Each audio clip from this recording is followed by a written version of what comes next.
I just want to say that Lamont Jackson, who's stepping up in front of you today, is somebody who is in a difficult position himself. I'm hoping that we show together SCPA class and SCPA constraint.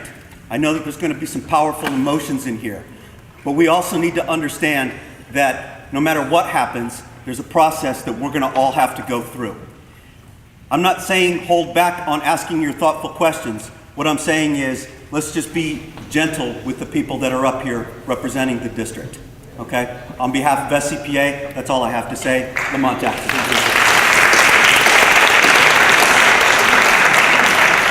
And kind words of Richard. I am Lamont Jackson, the Area 2 Superintendent, and while it may be difficult for me to stand here, I've met with or talked to many of your parents, received your emails. Thank you for your advocacy for your principal, and I respect that. So this is a difficult transition. I get that. Certainly beyond any profanity or direct slurs towards me, I will listen and respectfully take what you have to say. The purpose of this meeting, the intention is certainly to, and with all due respect to the students, thank you for your support for the Principal Mitzi. However, we are going in this direction of hiring a new principal.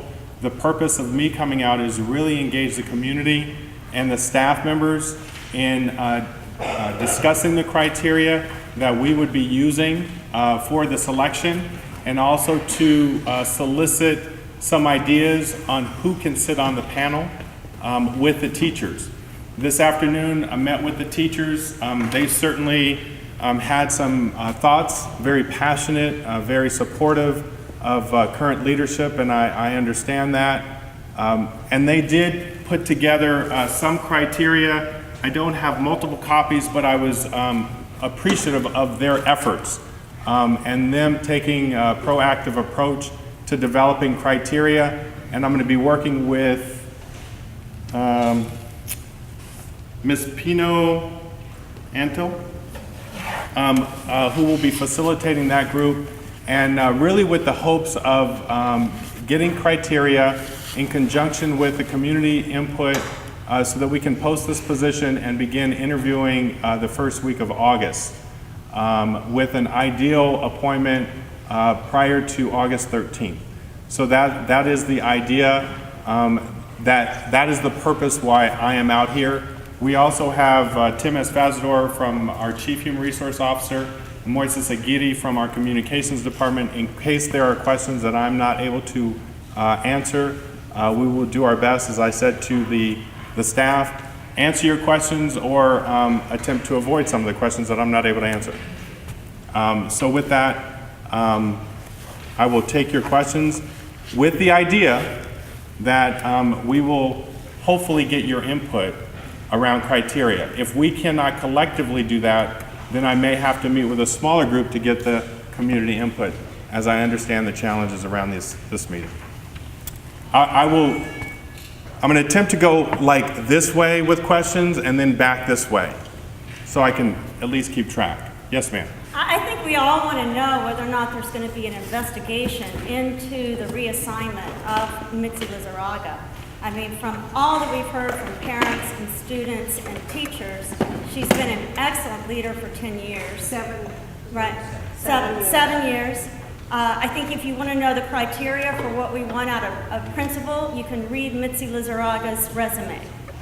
If you want to know what we want from a principal, you can look at what Mitzi Lizarraga has done for the past 7 years. So my question is there going to be an investigation? No, not to my knowledge around the... So despite rumors that there's been improper influence by a board member in the reassignment, despite the rumors that Marnie Foster used her position as a board member,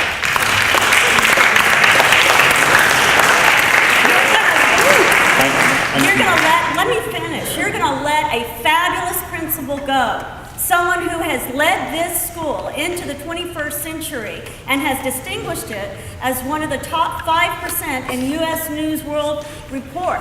And you're going to let down our children over what might be a personality conflict, and it just so happens that the person who had the conflict had a position. We want an investigation. Do we want an investigation?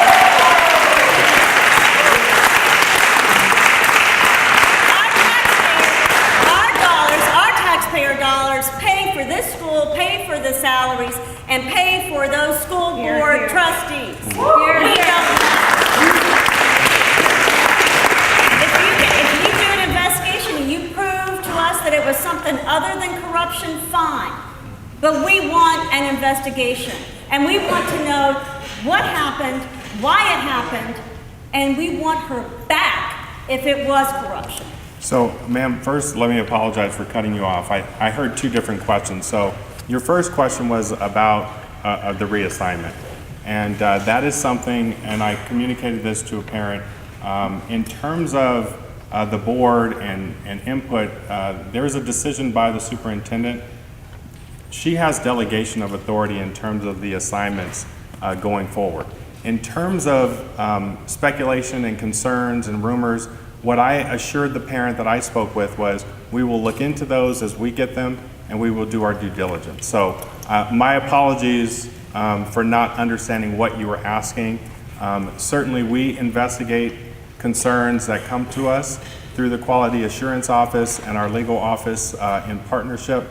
That can be done. So I hear you, and I will certainly carry out that. In terms of outcomes of that and whether we can share those things, that's something that is always internal for us, and I will work with the legal office, our HR department, in terms of what we can share when we can share that. But for me, I don't receive those complaints. Sorry? Well, sir, I'm going to do this. I appreciate that. I'm giving you a response because I don't think that I heard you correctly. After you finished, my apologies. I did hear you, and I have assured us we look into things that come our way. Yes, ma'am. My suggestion is to hire a principal that has a program that's all inclusive. I don't think that SCPA should stop the program and recruit people that already have a lot of voice and dance and music. I think it needs to be available to indigent children that don't have those opportunities from a wealthy family. Okay, let me, ma'am, let me do this. I'm going to ask, and I know it's difficult, but as this parent to me asked politely, let me finish, I'm going to ask that we give all speakers their due. That's if you want to speak, please. Otherwise, it's just going to be chaos, and we're not going to hear you, not going to be able to respond to you. So let's just do that. If you would like to give your name and your role, that's great. If not, you have that. This is a public forum. So, ma'am. The reason I mention that point is people like Gustavo Romero, who was a very poor child. He learned that he had a talent when he was a little boy, but he had no money, and he was allowed to play the piano in a library, and that's what he discovered. And Gustavo Romero, very poor kid, was in a public system that excluded no poor children, and look what we have now. We have Gustavo Romero. So when this principal comes in, please review the audition process so that no child gets excluded just because they're poor and they never have the chance to have all these classes and training. And that's weighted against them because they don't have that opportunity. Any child should be able to come in and be able to find their talent. Every child has a talent. I believe that. Right. Thank you, ma'am. Yes, sir. So Dr. I don't know who she is. He doesn't have any students coming to Sir, I'm right. But I'm going to talk directly. Thank you. I come from a low-income family, one income, okay? My daughter auditioned. We didn't have the money for her to take dance classes. Well, she auditioned here, and thanks to Mency and the teachers, and because of the dance program, she has a full scholarship to UCSD.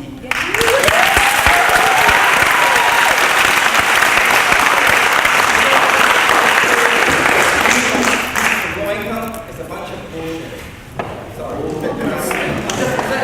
I'm upset because you know what? That's not the case. My son graduated from the school, and he came to the school prior to the audition process. And you know what I saw? I saw students here because the parent wanted them here. Not because they had passion of the arts, not because they wanted to be here. No, because their parents wanted them to play the piano. Their parents wanted them to dance. They love sports. They'd rather be at another school. And what did we see? We saw those students really not participating in any of the events here and really bringing the school down. Once the audition process has happened, then the students that showed the passion were allowed in, and then this school became the top 5% for not only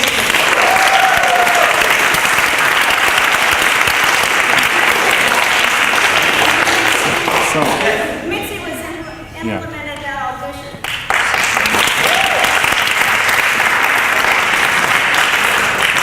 So I actually, maybe semantics, what I heard from both of you is a leader who is going to embrace diversity and be inclusive of all. I actually heard both.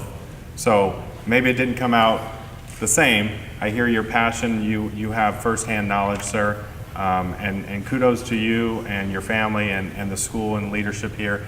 And we want to continue that.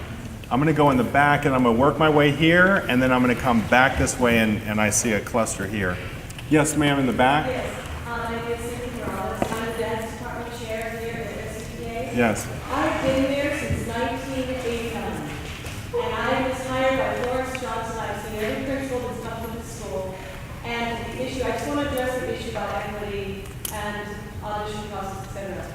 Historically, we talked about audition process in the early 90s. I was completely against it for the exact reasons that were mentioned, that I felt it would be inequitable, we would not represent the community, etc. I was really totally against it. And little by little, I started seeing what our school was becoming, and I was feeling that the arts were being really watered down, that there was not a focus on what needed to be here, arts and academics. When we got the audition process in place, we were very careful to audition students and be open to accepting any student that wanted to be here and build their skills. And I know, I can tell you from the dance department perspective, we accepted those with passion, desire, that wanted to be here. We did not look at body types, we did not look at formal training like many of the schools, like the we got people with absolutely no training, but with passion. And after 2 years of that, and then the majors coming into place, I was thoroughly 100% convinced that this was the right way to handle perfect equity, but also excellence. And we cannot compromise excellence and the sophistication, the high level of expectation. My experience as an educator in the arts, in public schools since 1985, and I'm an artist. I come from a background of a degree in Juilliard, UCLA, professional experience, etc., is that in education, unfortunately, the arts are totally not understood, number one, because not enough people in education really get it. And so we are constantly having to educate and educate these educators to understand how important the arts are, but not arts at a mediocre level, which is what generally is accepted and expected. We want arts at the highest level, like the LaGuardia School of the Arts, like the Miami New World School of the Arts, like the Booker T. Washington School of the Arts. We are now at that level. We have attained that level. We cannot go backwards.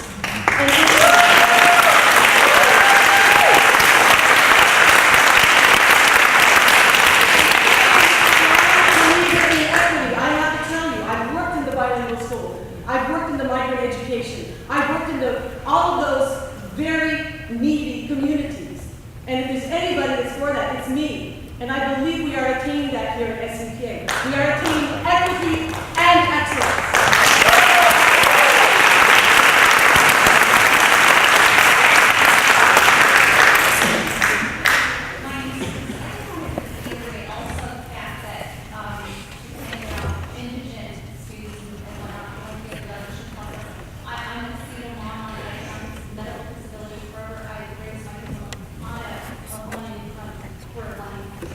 My kids have the audition process, they're questioning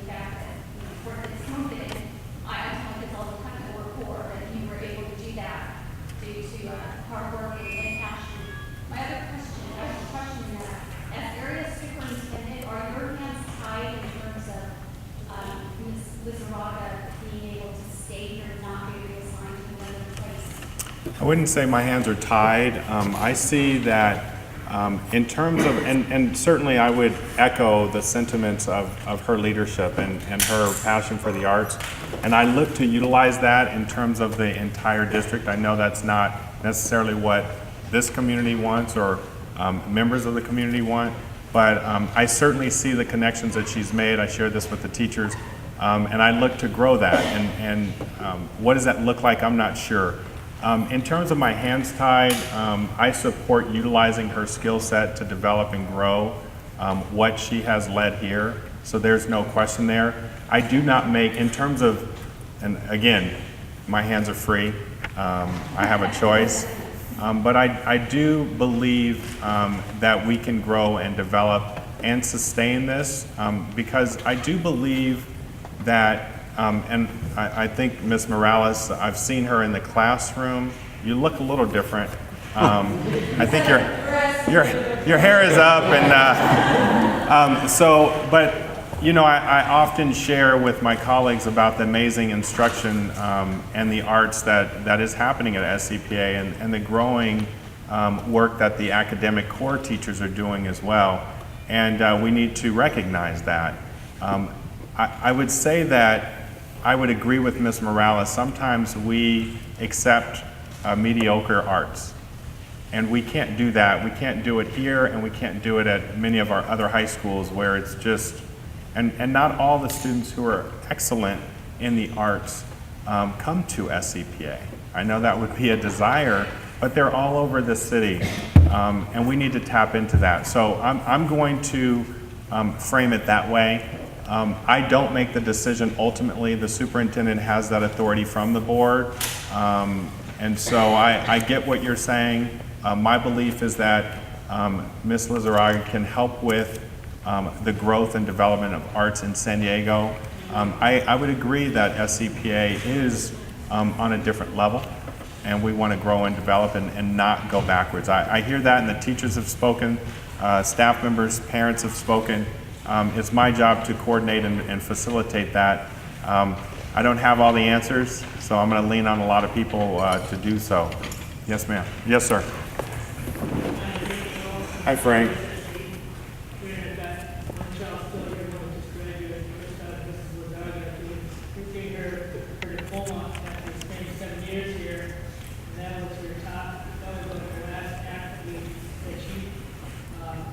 Had while she was in school, which was extremely miserable for all the seniors and miserable especially for Mrs. Lizarraga. Yes.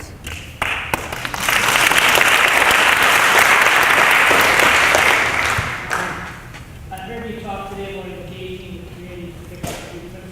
And I heard, and I saw in the news that Cindy Martin wanted to say, we want to hear all your voice. Okay, we want to hear your voice. But where were you when you're deciding to take her away? Yes. When we sent you a petition 3 weeks before you made the decision, when we had 300 signatures, when we had emails and letters saying, please don't take her away, our voice was silenced.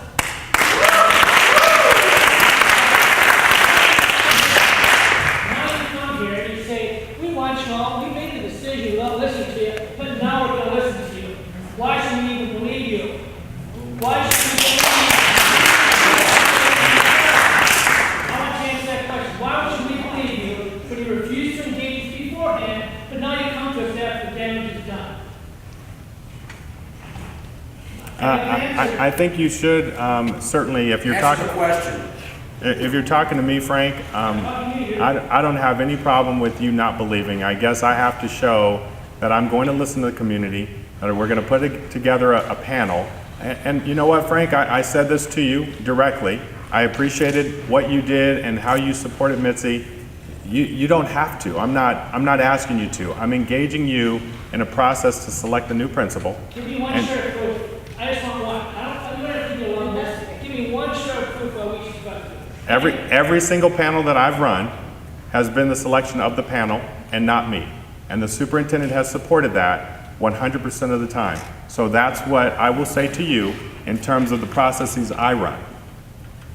And just let you know, I have a list for you of all the characteristics. they then can hear Mitzi's credentials. So I hope if you don't, when you look at that, you don't do something less. If they don't have 25 years of high school experience, they don't belong here. Thank you, sir.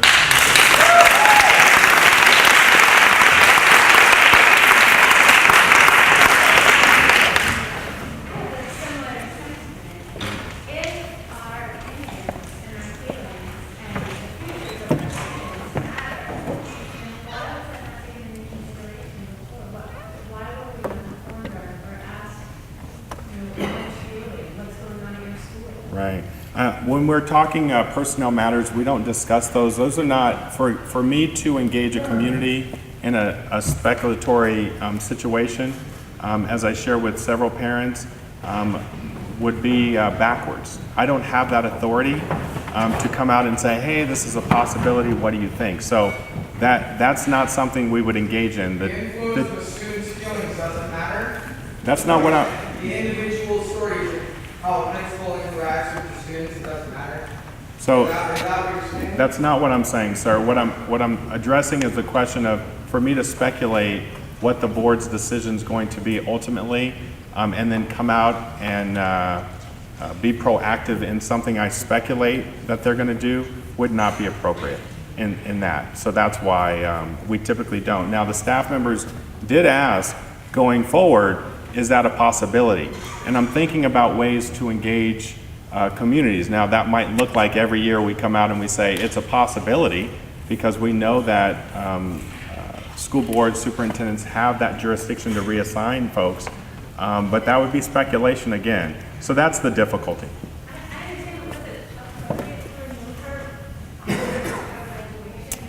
Yeah. You know, unfortunately, and I you know, with all due respect, I can't discuss personnel matters.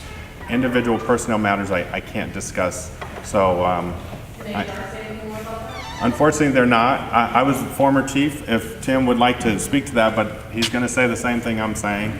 I'm going to look over there and see if he's going to nod differently. I think the only thing that I would say is that we did send out, the district did, through our communications office, send out information that you're asking about right now. Not that- Why don't we get more robocalls too about this meeting? Why Exactly. Why have the district, I saw them show up for day-to-day parking. How come they're not getting more Exactly. robocalls to the community, letting them know that this, that you want the input supposedly from parents? I don't have an answer for that, ma'am. I mean, I thought we reached out appropriately. If you're suggesting we have more robocalls, I mean, I can certainly take that back, and we can reach out when we're talking about community, certainly.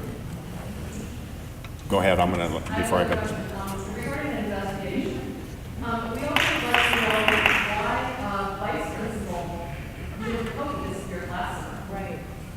There's allegations also regarding trustee Foster and her sons at the school with regard to that. Okay. So, are you asking a personnel question? Or you asking about investigation? I would like to tag on the lady of Okay. department running leaders and have that current investigation. I mean, it just seems very odd to me that the vice principal disappeared last summer and the principal disappeared before the end of the school year this year. It's like arguing. Got it. Thank you. Yes, ma'am. Pam, after a while, I spoke to you on the phone. Hi, Pam. Hi. I have a couple questions. First of all, if you are not in charge of this entire hiring process, where is the superintendent? Why is the superintendent? I stood up and spoke, and a lot of us have stood up and spoken before you, and obviously none of the issues were addressed there, and just people spoke, and none of the board members are here, you know, and they're the ones that are defining what we have to say. They should be hearing what we have to say, not through you, because we're not going to get the same passion through you that we're expressing right now. We can't hear anything back here. Is there a microphone anywhere? No. Scream, Pam. Pam's. I was wondering why the superintendent is not here. If the superintendent in the long run is going to be in charge of deciding who gets to be principal of the school. And that I was at the board meeting along with several of us last couple weeks ago and spoke.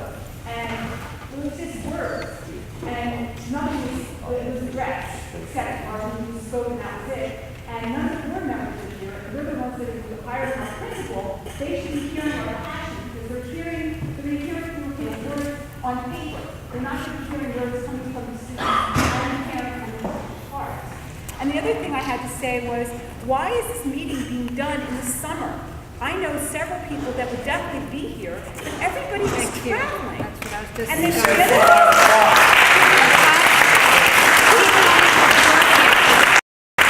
5 o'clock in the afternoon. I took off Everybody's from getting work. off to work. Sir, Right, people are still Please. working. Like I said, I took off from work. I didn't have my daughter go to dance because I thought it was really important for us to be here. But not everybody can do that. Like the people have said, they've had one income. They got to be at work. Here, here.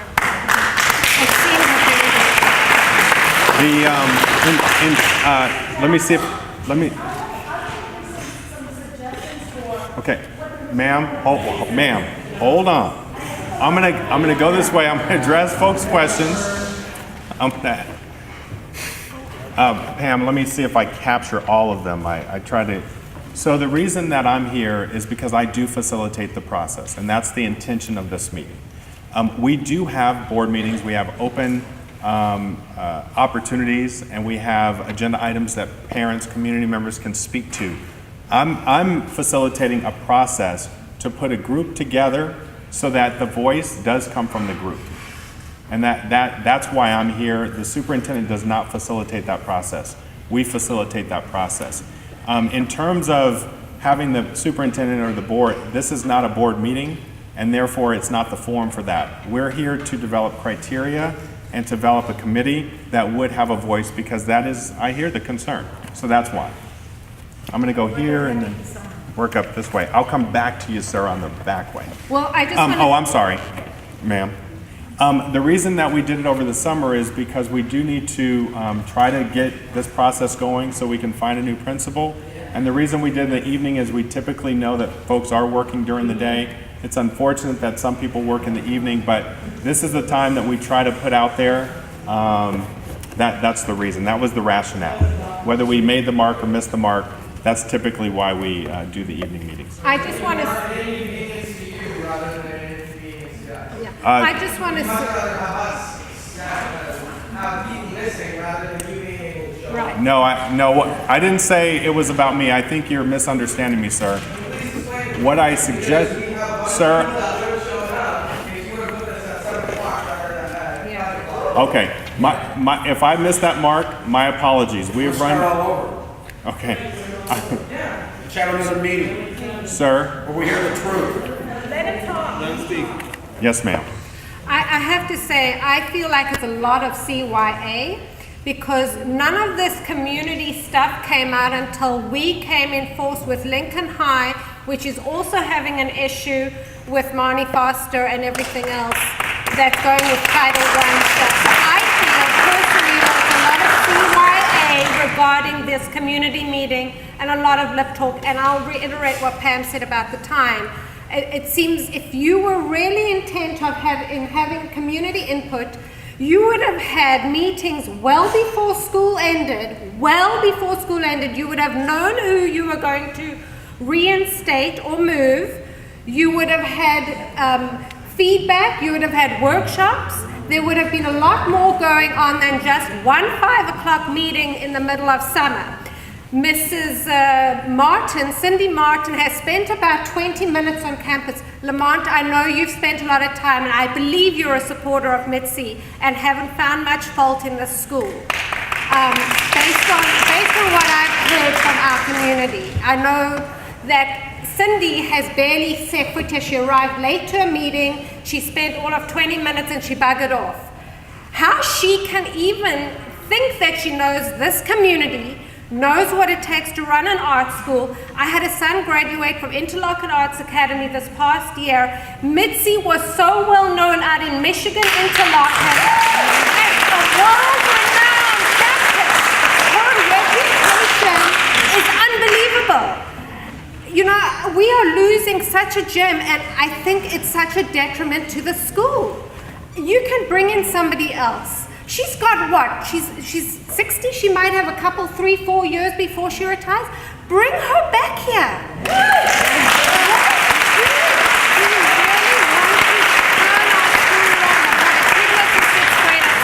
My eldest did graduate from Interlochen, but let me tell you, Mitzi was honest and said there's nothing in San Diego that could compare to what my son needed as an oboist. She was honest, she was amazing, but I have to tell you, her reputation out at that world-renowned campus was amazing. I don't want to lose her. I want to see if we've got community input, if we have a say as a community as to what we want Mitzi back.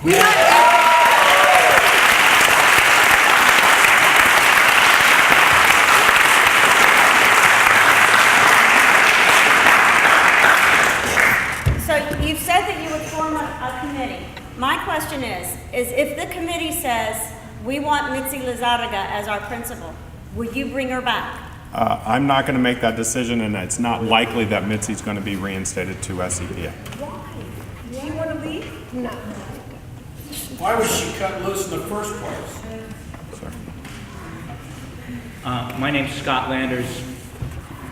I'm a parent of 2 students here. One has been here for 5 years. The other just finished her first year. I've taught at SCPA as a visiting teacher, substitute teacher the rest of the year. I've taught kindergarten through law school. I have seen stellar classes in academics here, and it is unquestionable that the quality of the arts is unmatched. I mean, you'd be very hard-pressed to find that anywhere in the country. And it's crystal clear that this is such a special place that if this meeting is really about what, as parents, we want, or as teachers, we want for the school, for the the students, then there's no question that it's a very, very rare individual who could possibly manage both the academics and the arts. It has to be someone who has a great deal of experience in the arts, preferably as a professional artist in some field that's represented at this school. It has to be somebody with extraordinary administrative experience who has run this kind of a school. And if I continue, I'm going to end up describing Mitzi Lizarraga.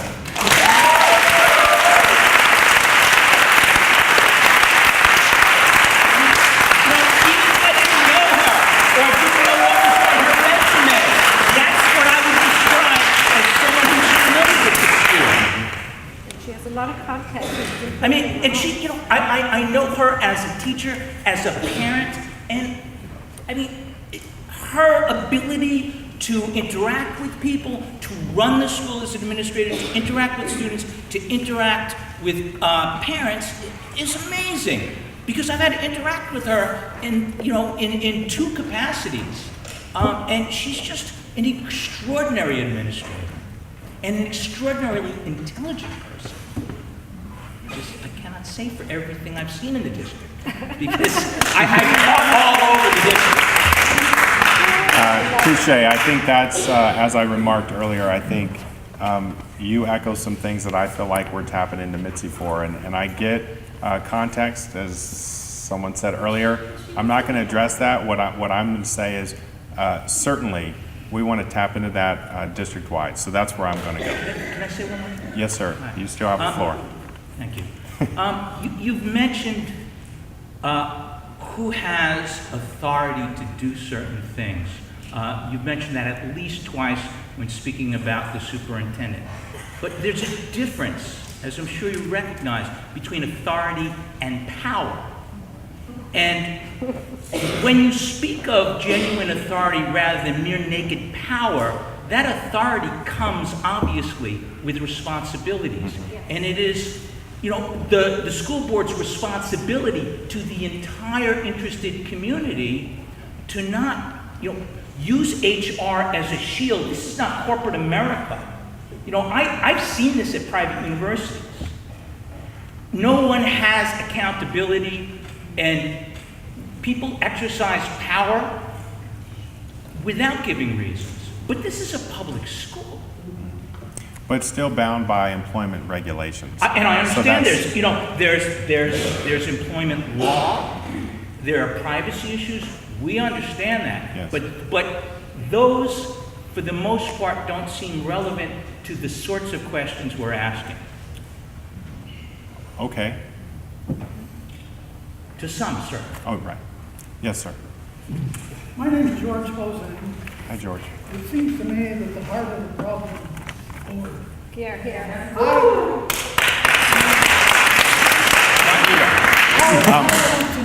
Hey, George, how about if I'm going to walk up a little bit just so that they can hear you as well, because they can't hear you.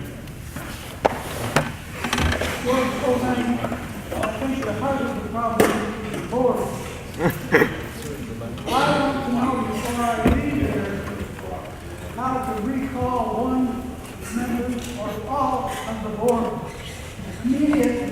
Here, here.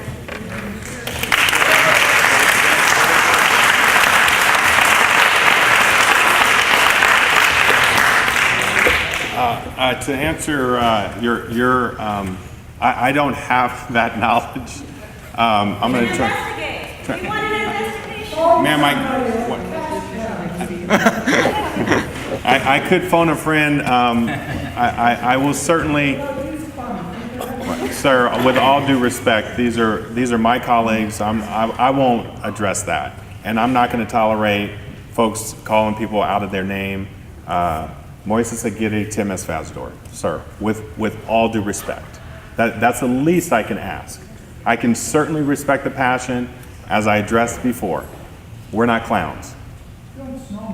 I'm not, sir. Tell me how I can find out. Sir, you can go online and you can find out how to call legal and they can talk to you about the process. That I do know. But I can't give you the specifics because I don't know. Yes, ma'am. Some of you know me, if you don't. My name is Donna Silva Garcia. I'm the president of the parent group here, Friends of SCPA. I also have a daughter and parent as well. And there's a couple comments I'd like to make.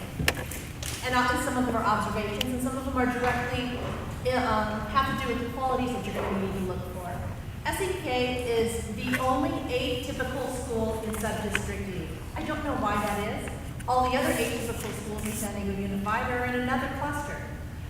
And so how does that impact the principal? It makes it very difficult for the principal to get resources for this school because in this cluster it does not understand our needs, doesn't understand the arts, doesn't understand our academics, doesn't understand our diversity. 35% of the school is Hispanic. We have English language learners. We just don't have kids. We're 52% Title I. And I forget the exact percentage for our kids with disabilities. But just as we need resources to teach the arts, we need resources to help those kids. We need resources to help kids with math. And why do we need more resources? Because we are a dual curriculum school. Our academics are just as important as the arts because we need both to get into college. We need both to get a future. That's how our seniors are getting into colleges with scholarships in California and Texas. It's crucial. And so you need a principal who can navigate the cluster, who can navigate resources and not have to fight so hard. Because I know how hard Mitzi fights for them. And that's one of the reasons her loss will be felt here because we won't have those resources any longer. Another point, Mitzi is someone that it's already been mentioned. Not only does she have years of experience, I'm not talking, just a BA, just a master's. She has 25 years experience in education. And it's not just academics, it's the arts as well. And it's not just elementary school or middle school, it's middle school and high school. It's creating a program that kids in middle school can move forward and through and reach their dreams and their goals as high school students when they turn 18 and get to school. That's what this place is about.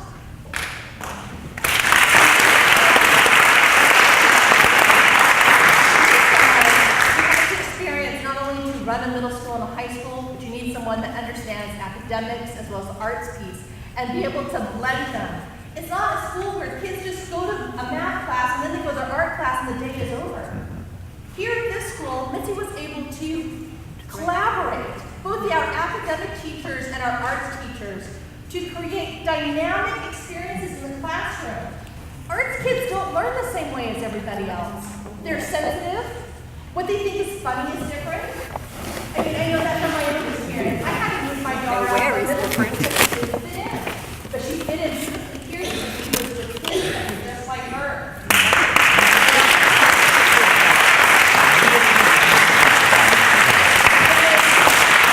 They're thinking outside the box. They are creative minds. They don't need to be trapped in a box like some of the other schools. They need to be nurtured. They need to be involved. And that's why this place is special. And so you need someone not only that understands it, but that has the strength to be able to mold it and make it happen, not only for the students, yeah, they're the end product, but you need to collaborate with 75 teachers that are here to create that dynamic environment. It just doesn't happen overnight. It's not like, okay, well, you go to math and you go to dance. It doesn't work that way. That's not what goes on here. You also need someone that has an infinite number of contacts. And I'm not talking just locally. We are very blessed to be in San Diego with contacts with Old Globe and Melashaw, and I can go on for a half hour. But the contacts don't end here. They end all in the state of California. They end back east. Look at where your arts hubs are. They're in Texas. They're in Illinois, Chicago. They're in New York. They're in D.C. And she has those contacts that have brought opportunities to our children here, and that has given them more scholarships and more opportunities. In jobs. Everyone worries about the future. Everyone knows how expensive college is becoming. Most middle class can't even afford college these days. But if you pursue the arts and you pursue academics and you get into college through that door, you're getting scholarships. Yeah. My daughter,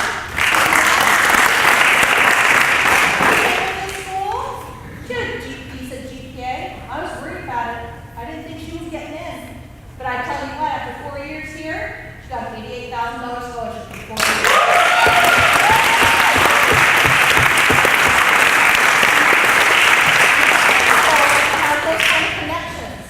That helps kids get into college, that gives them direction, that gives them guidance.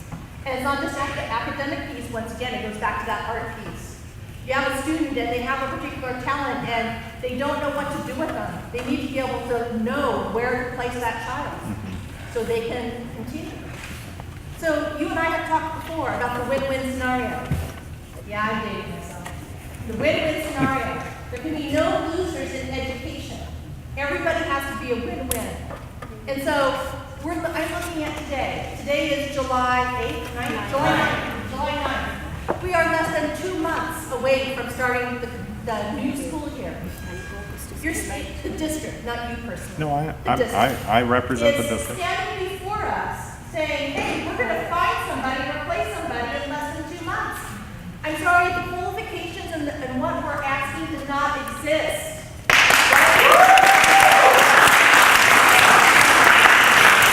If you're going to find someone to replace Mrs. Lazarga, you're going to have to go out of the state of California.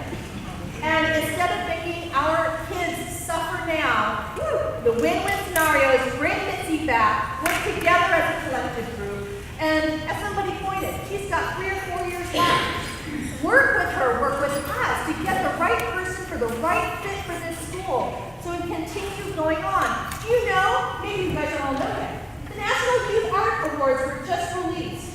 We have, and I didn't count every single one, so I got the number wrong, but we have something like 18 nominations, and we've won like 8 or 9 awards, and it's not just the drama kids or the musical theater kids. It's in orchestra, it's in visual arts, it was in dance. And when you're looking at this long list of nominations and award winners, we're the only setting of unified public school here.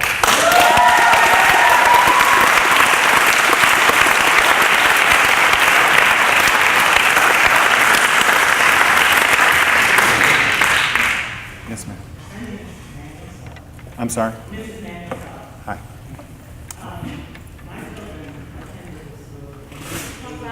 Can you speak up?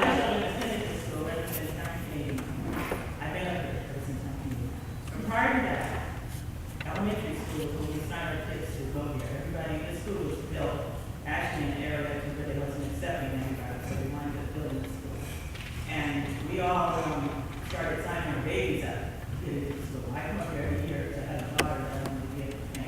and they had a list, and she never did get into the school. But prior to that, my son got it, from both parts. Well, I got involved in, and it's like three principals ago.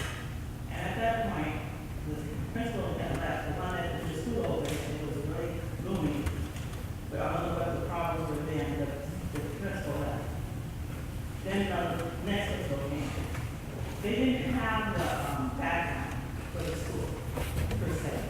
And they were losing, they started losing money big time. We come on money now with the school itself. They were buying the plays, okay? And they would lose so much money if they purchased these plays. They would lose so much money in these plays. Well, I watched that go on. And I was part of the parent. I would go, I never did go to the principal. I never had a meeting at that point. But his name was the gentleman that was the principal. And he might have really been the problems were just anonymous with, kids not, good behavior and different teachers, but it got worse. And when I'm looking at you, you put this together. Now, I've been on the SSC and DAC for many years. Not just this school, another school.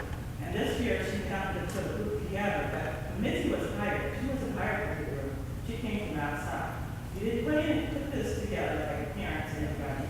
They hired her in because she had a background. But prior to that, I watched a teacher be put in place over the principal. And they wavered her, first and wavered her in. And the school was just a mess. I came up here in the mornings with other parents and went into the classes to try to make sure discipline. So let's just say it like this. Kids would come out of class having sex on this campus. They were in the bathroom. I saw myself doing that. Teachers that they found out that was with a young lady. Now, my son had to do that. I already had complained about the party. Mitzi coming here. He did some pretty horrible things, and I thought my son could be in his classroom. I also was up there on DAC ever since Mitzi young. For that person that was stealing money for your SB. I knew him also, and we had no idea that he got put in that area. But Mitzi was new getting into the school here, not knowing which direction to take, and knowing that she couldn't get rid of certain teachers to get anything here. But with all of that, they put in, we're going backwards. You didn't, the teacher, principal prior, I watched her lose because she couldn't get the connection. And no way, she tried to get teachers to dance. My daughter had a teacher that was a dance teacher, was not credible. She had a loser. They didn't even get on the stage. Now, Miss didn't start your audition. And I can't believe Liz started her audition. And I didn't like it either the way she started because they were trying to get kids out. And I protested. My daughter really didn't have to audition much because I did protest it big time when it first started. Now, Missy did tweak it and turn it around to where it was a better procedure that started in this audition. And she believed in it, so it got a lot better. Every year she was changing it. So I've been on your SSC, and I've also been on the SSC at other schools where I sit on the board hiring principals in. I have said it, hiring principals, that's where we wrote in, it should be relative in this document, that's where you were looking to get on this board, is your SSC members. As parents. And I went to the district and we hired her. There's one lady that I know that she's COPS, and I asked her years ago, why did she come here? And I'm not going to mention who she is, but she's out there now, way over there, where she could probably handle the school to her at that point. But it's just, and she even said Nancy was great, when she was pretty much over. But you're looking at something like she said, I'm going to put it back on her, that don't exist because you don't get a principal that knows the notes. That I can sit here all day and listen to somebody sing and say, wow, I don't really listen to notes. I can watch somebody dance, but I don't know the dance scale or whatever to know that this child is not really performing up to their level. I think, when you're playing your instrument, I mean, does somebody make that really loud song? I don't know that that person's not going to sing that song. But then also, the academics is very important at the point to where she put in the academics to bring it together with your arts. And it wasn't being done prior. So when you're putting down your listing, you know this, and I call it the Bible. She put together that book, and it's put the SCPA, in order to pass your medical school leave, what is it called? Wasp? Okay, that alone, I said that, I wasn't here for you long, and I said on, but she put everything in there, she started putting it together, she was doing it. And I think if you look at that, because your schools are doing it, I can go through some of the other schools, and show that they're not doing it, okay? And as for, and I'm gonna put this out to the superintendent to this point, I see her hiring, and I'm, you know, I'm a little bad at some people, but she's hiring principals that are been versed in hot fire for a reason, and some of them we thought was unfair. And I see them going back into some of the schools, and I know them, and I know, you know, I know things about them that it's not, like I said, procedure-wise, they're very good, but I'm not sure how she intends to put this together, because there's nobody up in the district that can really work here to put this thing together. And that's the problem with that. I watched this lady for the summer, get rid of the summer school classes, mess them all up, for, you know, prior years, until Nancy came and started putting things in place. You don't have anybody in the district here. But you need to go through that book, and that's what they want here, is somebody on that order. And I don't see you putting down SSC members, because your SSC members have been on this board, and they're the ones that was hiring the So, ma'am, we haven't, first we would take the input and then we're going to ask for folks who can represent the parents. So we'll get there. Yes, ma'am.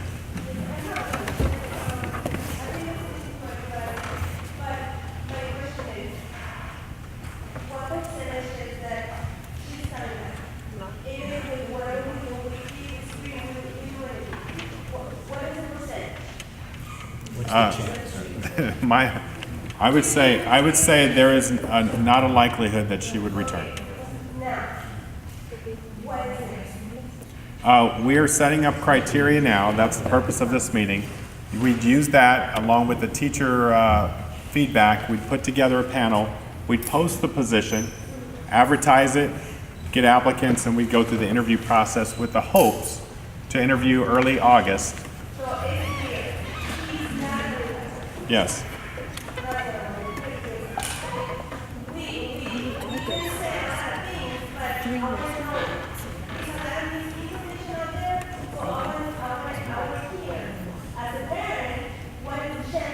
Right. Okay. Yes. I'm going to go here and here, and then there, and then I'll come back here. Yes. You said that you were going to post at the beginning of August. No, we'll sooner. It'll probably be posted during July with interviews in early August. Posting outside the district and everything? Yes. So if we as a district have extra money to bring in some new principal at over probably $125,000, we have to. I mean, I didn't think you would be going out of the district at all for teachers or input at this point. Well, we're going to look for the best candidate, and this group and teachers have said we need to do a national search. We recognize ASD's contract. We're going to follow that contract, but we're going to find the best person that we can bring in for SCPA. Yes. This panel consists of teachers from the school, parents from the school, a community that knows the school. Yes. Because if somebody else from the outside comes in and doesn't understand the school. Yeah, it's actually not no one from the outside, with the exception of me. I would be the one person facilitating, but otherwise it's going to be teachers, parents, and students on the. We're going to take recommendations. We need 2 parents that can represent the global. We need a student. We'll have approximately 5 teachers on the panel and myself. And the reason when we construct this, some people say, well, why can't you take as many? Well, trying to get 20 people around a table to come to consensus is very challenging. So we want folks who can represent, as Ms. Osawa suggested, SSC, Foundation, you have community members, you have students present. So we have to decide that collectively. Because if we get nominations, some folks will be able to, some folks won't be able to. Yes, sir, Frank.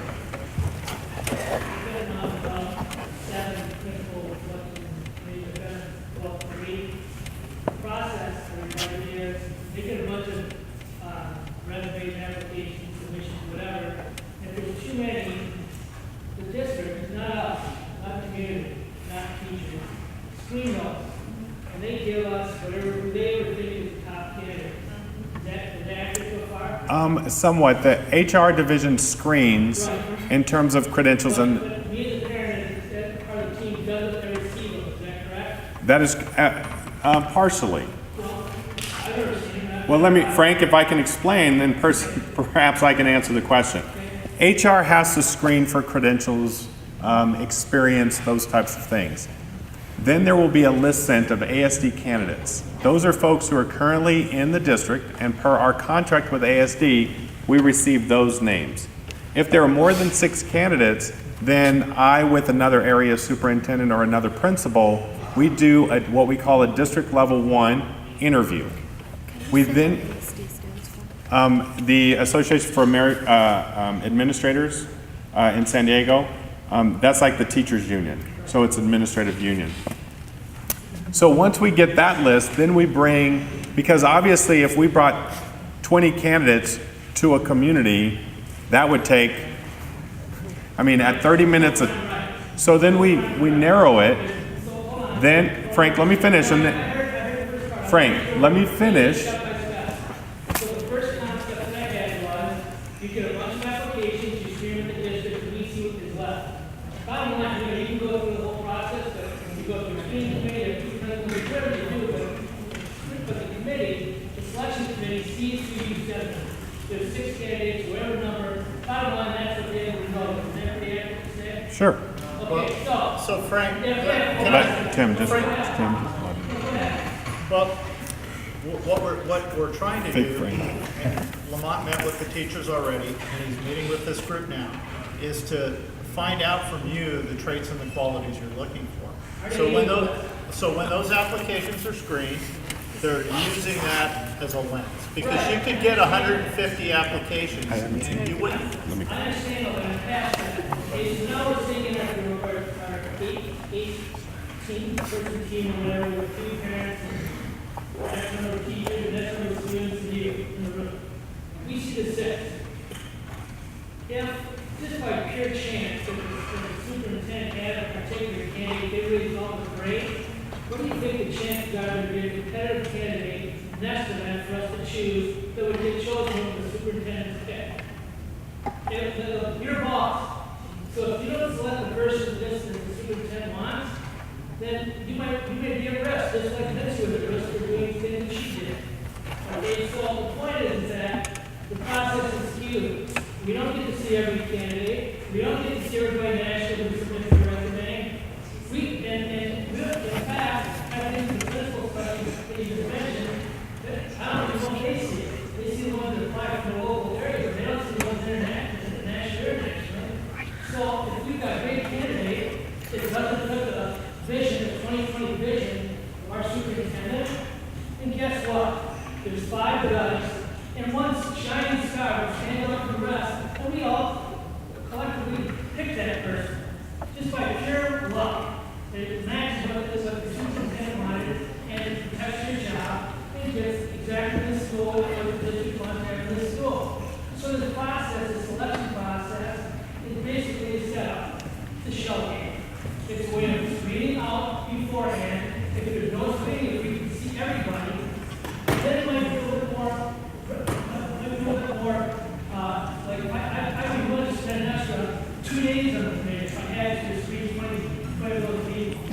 But I don't get that chance.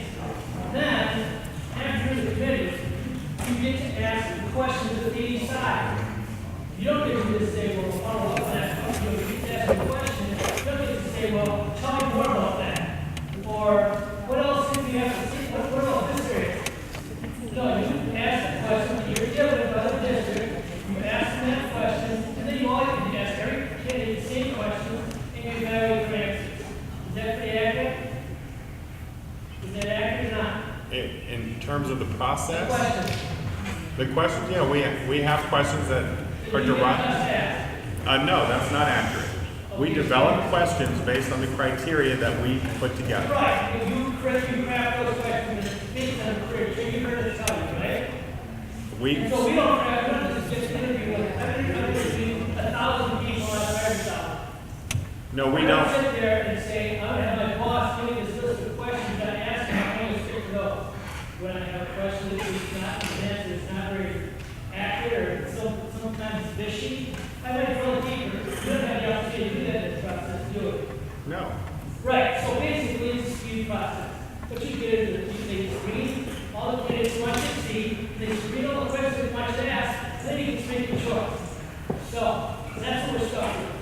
If you don't think this was our back. That's what we're stuck with.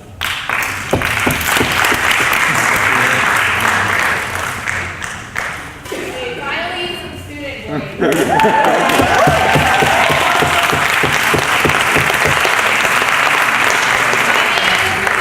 And I was the former ASB president and also served as the ASB president for the San Diego Unified School District and attended every board meeting, long board meetings. And so if you have a question about Vision 2020, I can answer. But this is what I have to say. I mean, look at these students. We could be at the beach, but we're here. And like knowing Miss Martin, having gone on the news station with her, knowing her very well, she tells us all the time that students are her boss. So students, stand up.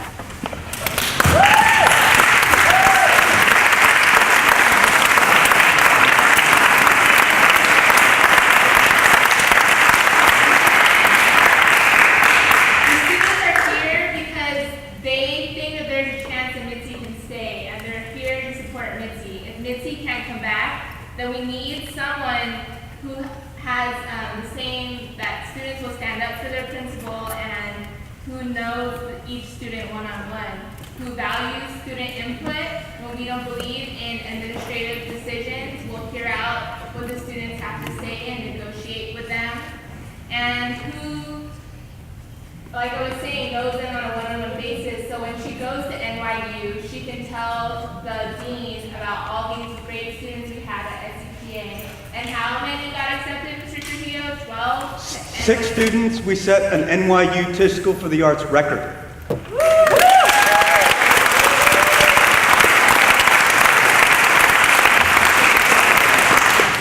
What I would tell you is to tell Ms. Martin that if students really aren't her boss, all these students believe in me. Yeah.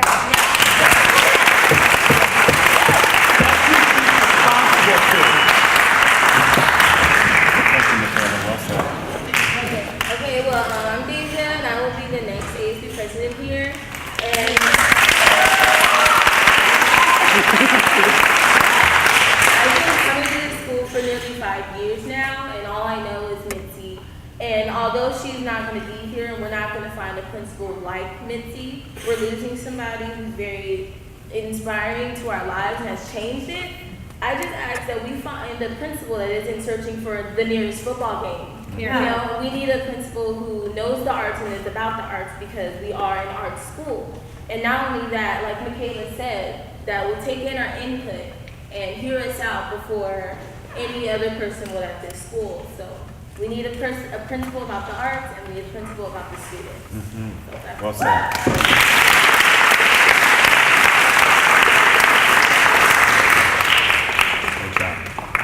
Yes, and then I'll come back up to you. I'm going to take him first since he hasn't talked. Sure, sir. I'm Gavin Hamby. I'm an incoming 7th grader to this school. Mr. Trujillo has been trying to get me 2 years to come to this school, and I was accepted at the Orange County School of the Arts, and I turned it down because of Miss Lozadaga and how nice you promised me, because I have a disability with writing, and she promised me all this, and I don't know if I'm gonna get it now. All I want is to get her back.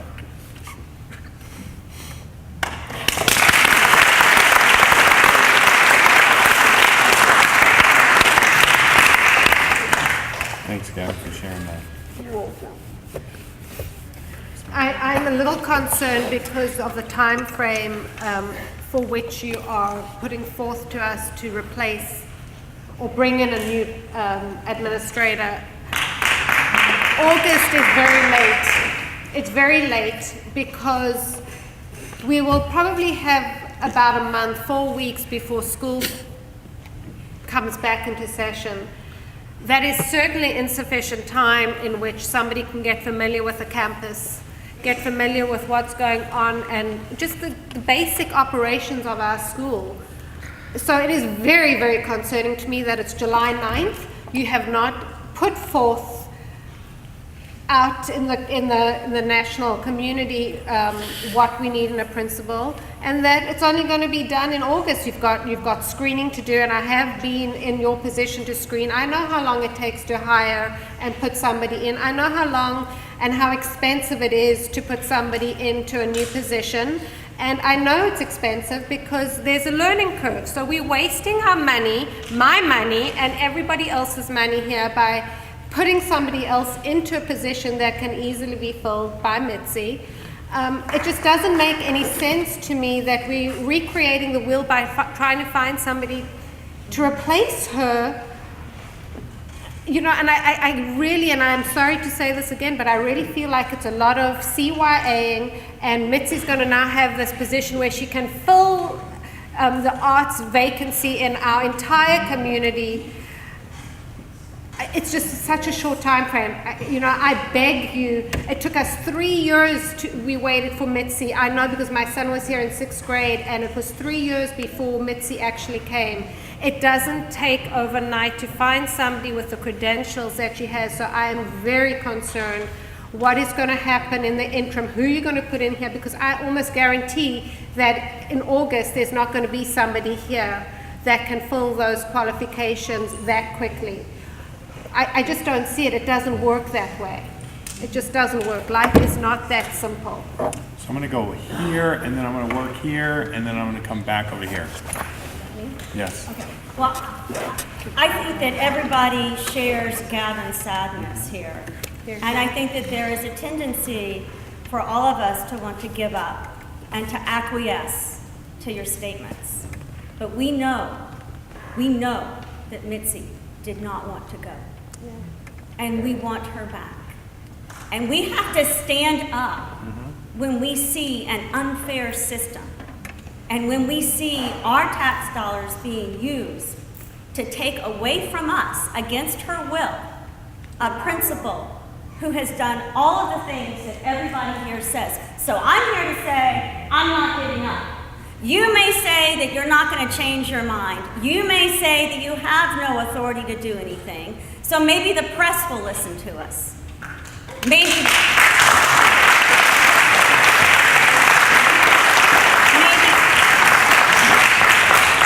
lawyers will listen to us. Maybe the president of the school board will listen to us. Because I'm not going to sit back and just hear there's nothing we can do. It's a fait accompli. When everything else you've heard in this room from the boss of Cindy Martin is that she should not be taken away.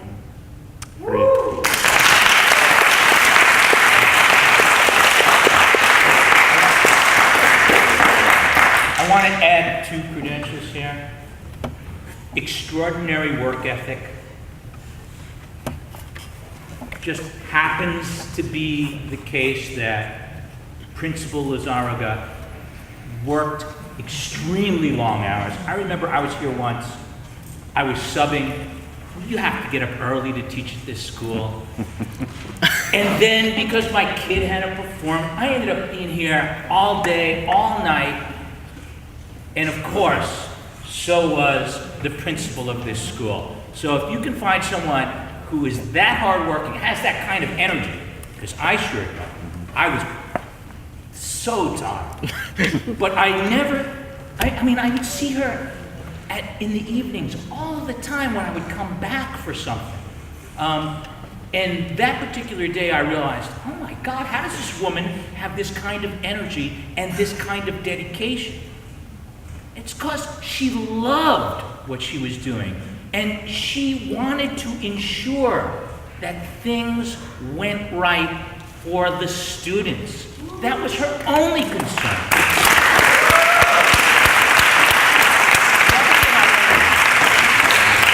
I mean, as far as I could tell, because there seemed to be no other agenda other than doing for the kids. And the other thing I wanted to mention is the appearance of this, which you surely must realize.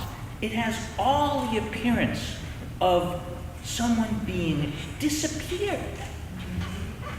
You know what I mean? Like, I mean, at the 11th hour, all of a sudden, the principal is gone. No one's sure what happened, and there's this sort of stonewalling. Well, it's HR. It's a personal leave. We're like, what personal leave? This is Mitzi Lizarraga. She would just disappear and not tell anyone what's going on.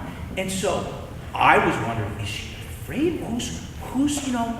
Who's kidnapped her child? I mean, it has that appearance.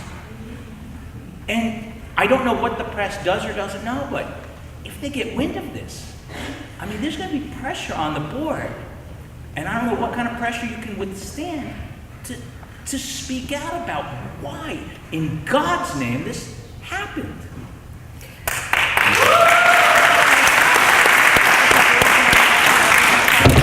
Yes, ma'am, in the white. Hi, Brittany. I'm sorry, 1 second. Go ahead.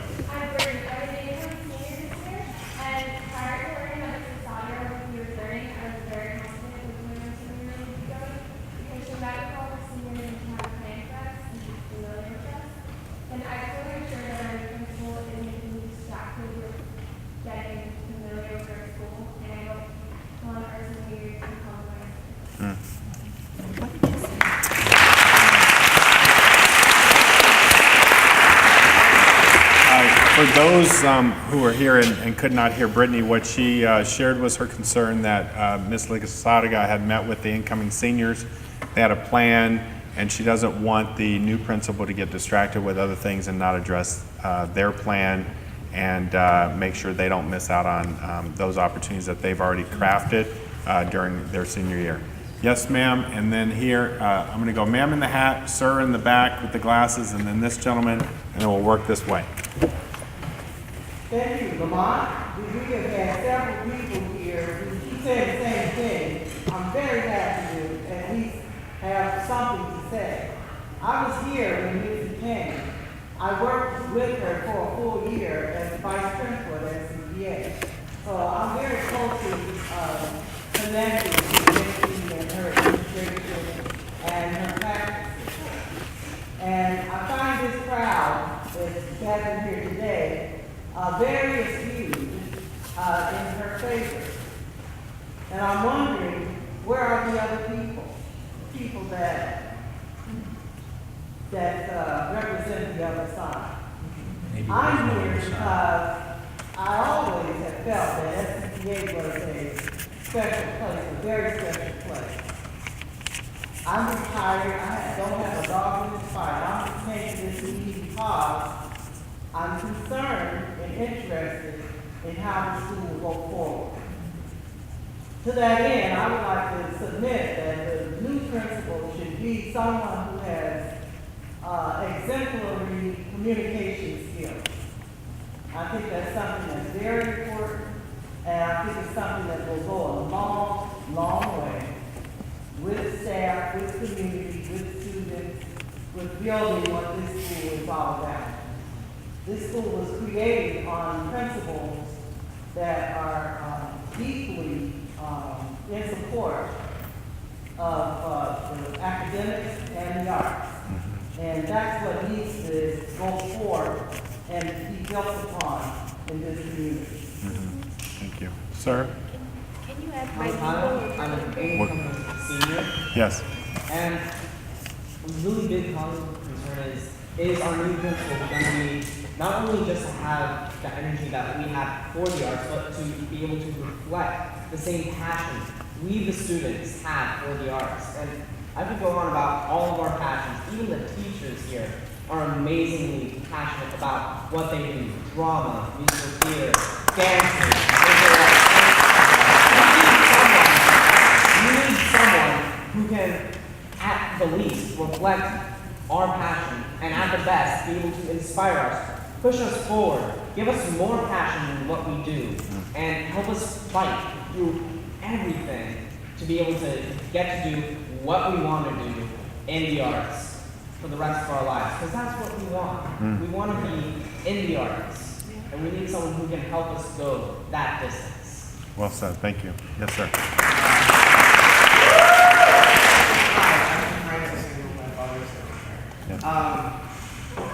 I've been at the school since the 6th grade. I'm currently going to the 11th. I've known Missy since I started here. My dad's been closely working with her, as mostly a lot of other people have as well. And if you're going to take somebody out like Mitzi and you're going to replace her, it's basically like... There is no replace. Right, which I'm trying to say is if you do take her out, you're basically going to try to take a square, one of the, you know those old baby toys where it's like, yeah, put the things in? You're basically trying to take the square and put it in the circle spot. It's not going to work, no matter, and over time, yeah, you might have that one block, as you continue trying to jam it in, it's going to, you know, cut off like its edges and it's going to slip in, but it's not going to be the same.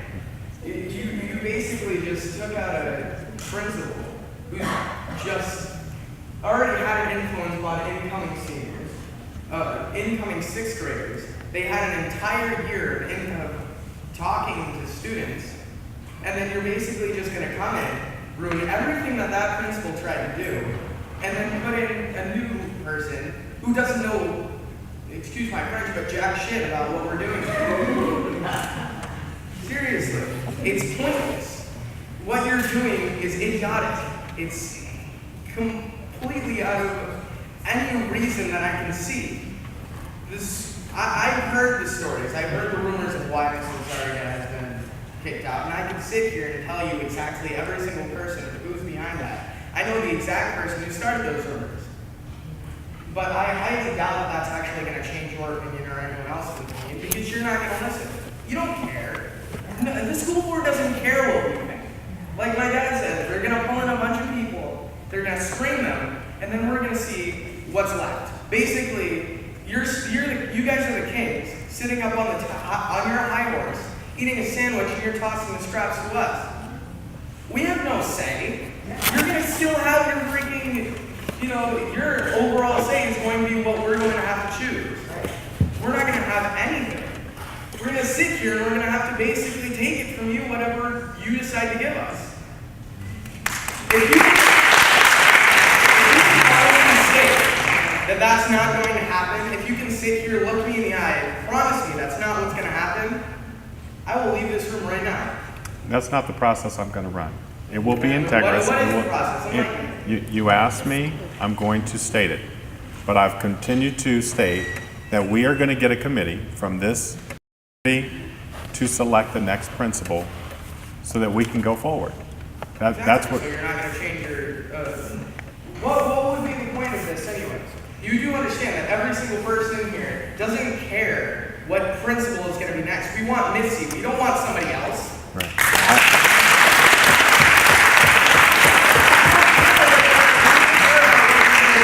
I actually. You really do not care.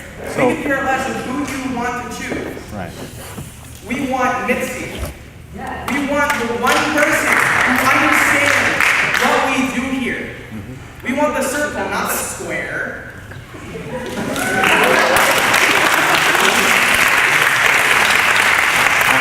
I think, to your point, there may not be, with that voice, there may be nothing I can say. So, you're right.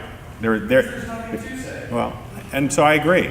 I mean, if I'm here for criteria, you're here for the previous principal, that's where it's going to be a place of not understanding or not moving forward. So I would agree. I'm not disagreeing with you.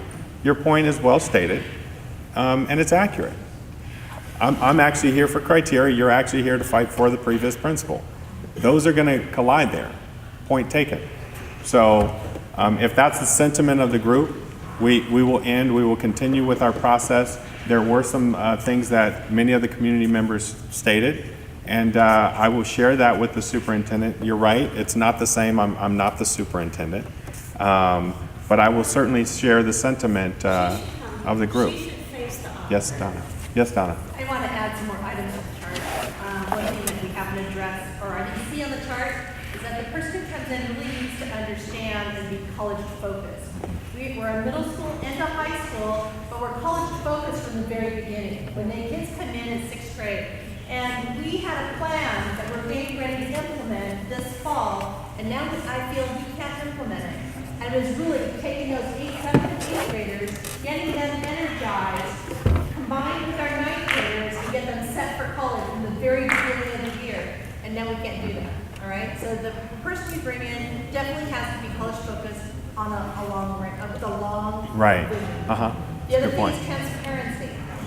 Mitzi Lizarga, it doesn't matter what time of day it was. It could be for 12 hours. But if I came in as a parent, and it could have been a student, it could have been somebody from the community, and said, no, do you have 10 minutes? Right. She could have been pulling 12 hours, and she would turn around and smile and show us, yep, absolutely, come and sit down, let me give you 10 minutes. And if you needed 20 minutes, she'd give you 20 minutes. The new person needs to be able to listen and open to all communicate, all discussions. It's the students' input, it's community input, it's the faculty input, it's even the professionals outside, like with our San Diego rep and the old Globe, it's professionals outside. They need to be able to listen and receive input from many sources.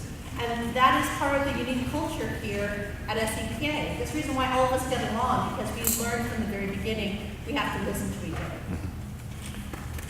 Yes, ma'am. You said that what we're doing and what you're doing is colliding, but I don't think you're getting our point that the criteria, what you're trying to get, the criteria, is what we're saying. We want Mitzi. That is the criteria. Right. No, what I was saying with Francis is that the collision is about, if you're saying, hey, I'm not here to grant you the previous principal. That's not my role here. And I acknowledge that. And I acknowledge what Francis and many of you are saying is, we want the principal. That's where I was saying it wasn't matching. I don't disagree with you suggesting that the criteria that we are mentioning actually aligns with the criteria that fits Mitzi. I said that. I think she's done great work here. So I'm not disputing that, young lady. Yes. I want to make a point. We've been talking a lot about Mitzi and how she runs the school, but I think we've been kind of missing the mark a little bit, because Mitzi worked as a team with everybody here, but especially with Mr. Trujillo. Mitzi and Mr. Trujillo are like a team. And to get somebody in here that can work as well with Mr. Trujillo as she did is going to be really tough, because both of them have such a passion for this school. And to get somebody in that has that type of passion, that's going to be able to collaborate with Mr. Trujillo, it's going to be a tough one. And I don't know what to say. Like, how can you explain that? That's just the way her personality was, and just the way they worked together. It's like they were right-hand men to each other, I think. Or women. Or women, whatever. And then the other point I wanted to make with what Donna was saying about transparency is Mitzi knew the students. Everybody, she knew their names, she knew their majors, she knew their goals. She knew so much about each kid. And that's an art. I mean, I forget a person's name in a minute. Yeah, there's 1,400 kids. And she would know, she knew everybody. And like what Donna was saying, I would come in and I would have something to talk to her about, and I know she'd be busy. She would sit down and she would take the time. We would not hesitate to take the time. And when there was a couple of issues that came up over the course of the last few years, my daughter's been here since 6th grade, she just finished 9th grade, she would act on it right away. I wouldn't have to wait. There were some issues that were really important, and she would get right on it. She wouldn't say, oh, I'll take care of it in a couple weeks. She would get right on it, and things would happen here. And that's the kind of person that you need here, someone who's very proactive. And as far as the work ethic, she lived here. She had a life, she had a husband, but she was always here. And so was he. And so was he. He would be a part of it too. And it was just, and everybody knew him too. It wasn't like he was the mystery husband. He was all part of it. But she was always here. And to get somebody that dedicated is going to be really difficult, because people are going to say, oh, well, I'll have my, this and that. Right. Yes, ma'am, and then, sir. Hi, I'm Jennifer. She also, Miss Lasanaga, if you understand, she was kind of, she spoke 2 different languages. And I think that also helped the people that were coming in, as Donna said, that were language learners, that she could also communicate with them as well. And then my other point was I'm a dance major at school, and over our spring break we went to Miami for the National High School Dance Festival, and Miss Lasanaga was really motivated to help us get there and get to our goal. And because of that, some of our students got scholarships to summer intensives and stuff like that. And I understand your point of saying that we can't bring her back. And so I think that also somebody not as well that has involvement in the arts, but also the motivation to for other people to get there as well. Yes, sir.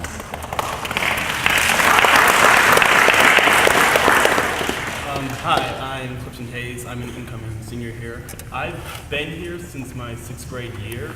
I've seen a lot of changes that happen in school. Some of them probably were not the best.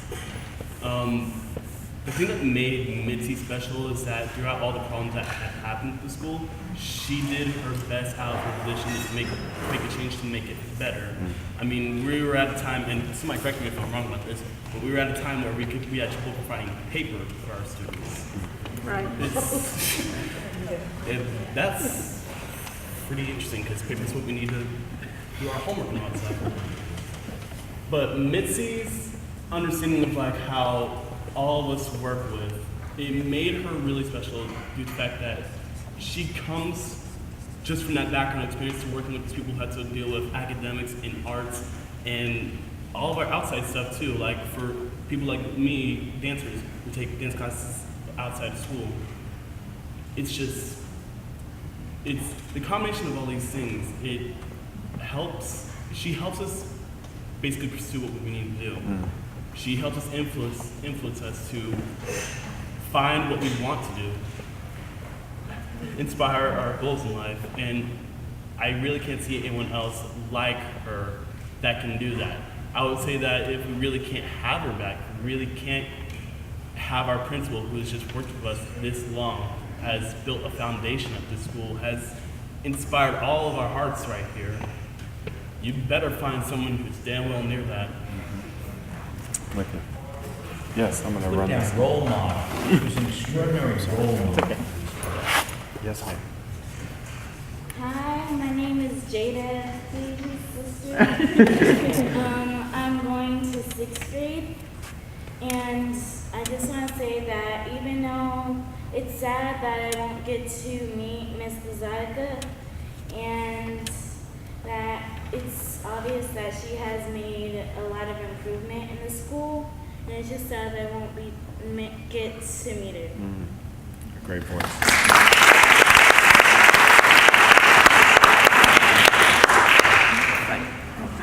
Yes, ma'am. Oh, well, hi, my name is Siza. I'm an incoming senior as well. I think my experience with Miss Lizarraga is kind of unique in the sense that it is very minor, but it means the world to me because for me, I was recently diagnosed with depression, and I was doing everything wrong basically during finals week because I was so bogged down with stress, and I felt like I wasn't keeping up with anything, and I was basically just wandering around campus during a day out of finals week, and she found me, and she talked to me about everything, like even though I wasn't pursuing the arts and I was mostly stressed out about academics, she took the time to understand everything that I was worried about, and she took the time, and she was so willing to spend time with me, even though I know she had something more important to do than to focus on just one student. Like, she could have easily sent me back to class where I was supposed to be, but she didn't. And I really admire that passion to understand the students and her will to make us feel like we're okay and that we're so special. And I really wish that we would keep something like that.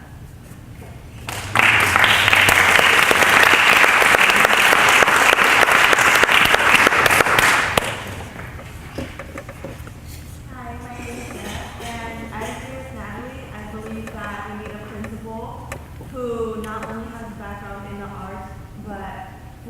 understand students that are trying to make their life as an artist.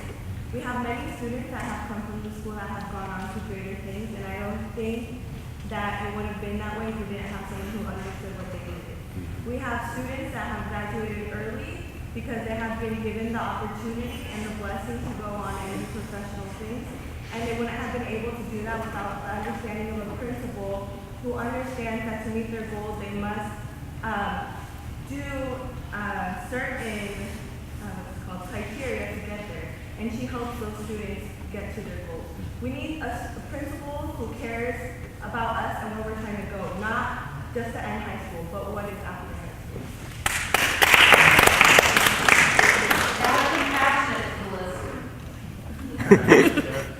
Yes, Steve.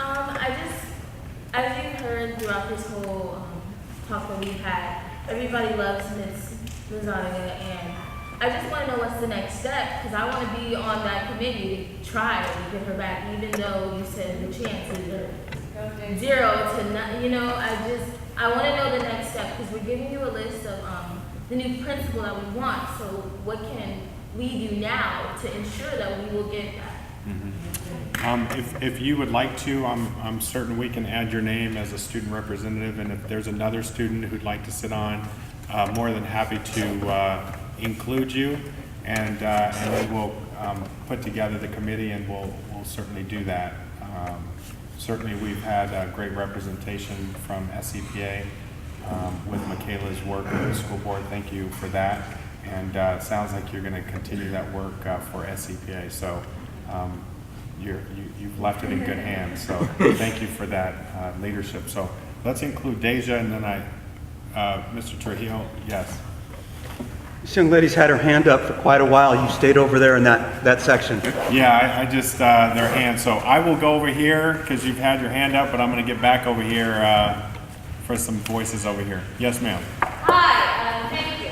My name is Hannah. I'm recently an alumnus of the school, and noticing the pattern of how Mitzi was removed, I'm just a little bit wary about how the interpretation of the criteria given at this meeting is going to ensure that there will be a principal who will be at least able to handle the kind of school that this is. Because right now it looks like you're trying to dismantle this school, which has students coming, I'm not done, has students coming from Carlsbad to attend, where in the rest of San Diego Unified School District is that happening?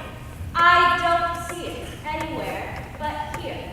So, will our criteria be interpreted in a way that we will have someone who can be half as effective as Ms. Lozada was? Yeah, I believe the committee can do that. Can it? I believe so. They're going to be teachers, parents, and students from the community. Because frankly, you have a community that does not believe in you. I understand. Thank you. Thank you, Hannah.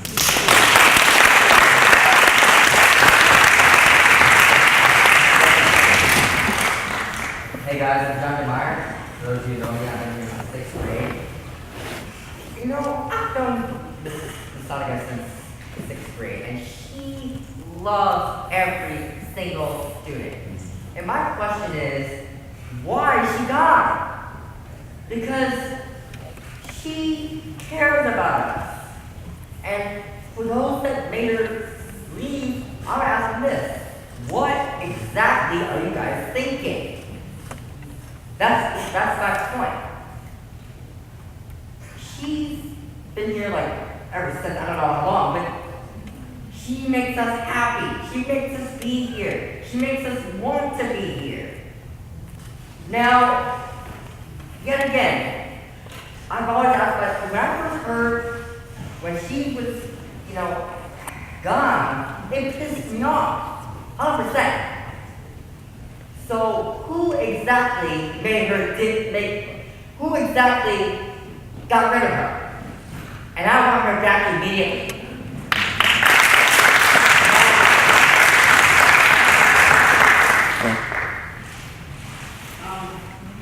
First of all, appreciate the comments by the folks that want to be part of this committee. And just know that whoever you choose will be your superintendent. Let's start right there. So there's been, you will get what the superintendent wants. It's not his fault. I'm not blaming you. I'm not blaming your colleague. I'm saying the superintendent will control the process to get to the school who she wants you to have. So you can go to the civic duty and congratulate you on your part. I would hire 6 of them. Okay? Bottom line, you'll get what the superintendent wants. The question I have for you, for both of you, colleagues. First of all, does the principal already know why she was let go, or why she was reassigned? She understands why I made the recommendation to move her to a district level position so that we can grow the arts at the high schools. Yes, she understands that. Okay, so if she, and I know you can't tell us anything's wrong, anything we call confidential, but can she wait for confidentiality and let us know directly if she decides to waive her confidentiality? And if she does, will she be fired? I'm not going to get into personnel matters, Frank. No, I'm not asking that. I'm asking you to tell me Here's what I don't recommend. I'm going back to the process. You talked about process, right? We didn't talk about process and the principal being let go. I understand the process. So what is the process if she decides to waive her confidentiality shared with us? Why should what she heard? Why should let go? Will she be fired? Or actually, after the first Well, I can't. Can't she waive her confidentiality? I would not recommend that she speak to things that are personnel related. Okay, but she can't. Does she have a right to waive? You know what, Frank, I don't have any rights to stop people from speaking. I don't. What I'm suggesting is, as I've given her, my direction is, I would suggest not speaking about personnel matters. Sure, but it's her life, so she has a right, like you said. So if she does, I'm not encouraging that. recommend that she not do it, then there must be a repercussion if she does. Frank, we all work for a public entity, right? We all do. People can make choices. I have choices. Everyone has choices. Was not my advice. Based on directives, based on confidentiality and personnel, people can be held accountable for actions within those guidelines, yes. I'm not saying specifically, I'm not answering any specific to Ms. Lizarraga. I'm giving you general ideas around employment. But she can waive it. Frank, Frank, you are here. You can speak your mind. There's, So I've got the last question. So you say she'll be elevated to this position to help spread arts throughout the world. Okay? I didn't say that, Frank, but Throughout the district, throughout the okay. position. Okay, that she'll get moved to, that she'll be able to spread the wonderness of what she can offer to everyone. But what if her choice is to not do that? What if her choice is to come back here and be principal? Yeah. Does she have that choice? Oh. Take the position or come back as principal? Frank, we as a district have the right to move administrators where we see the biggest benefit to the district at large. So that's my response to that question, Frank. At this, Yeah. yes, ma'am. So I'm a new parent coming Yes. in. Gavin's my son. So this is all kind of growing us, to see that you have students, you have parents extremely passionate about a person. Yes. We spoke to Mitzi. Now, to my understanding is that if you elevate her to another level, I also understood she came on board because I know people that were on the original committee to bring her on. That she came on board to come to San Diego. I believe she's probably a one-on-one person from what I'm gathering, that she knows every student. You're putting her in a position that is not going to be to her, benefit. In addition, you're putting a school now in a learning curve for anybody walking in. You're costing the district money because their principal is not cheap. You're going to have, how long did it take, to get them to fit in? You have students that are, growing up that had a system that was working. This school, we chose to come to a school that is in the top 5% over a school that's in the top 1%. The same administration is at that school that brought it in for 20 years versus she's been here 7 years and she's brought this school up. I don't know, as I know one of her professors at Harvard, and when I asked him, who could you replace her? He said, are you kidding? This is one of her professors that's saying that. So you're trying to tell everybody here you can find someone better?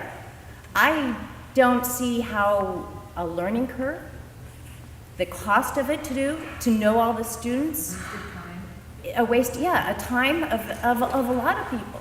It's a waste of an asset. It is. It's truly putting something in a wrong spot to maybe, there may be somebody else who wants to have that position.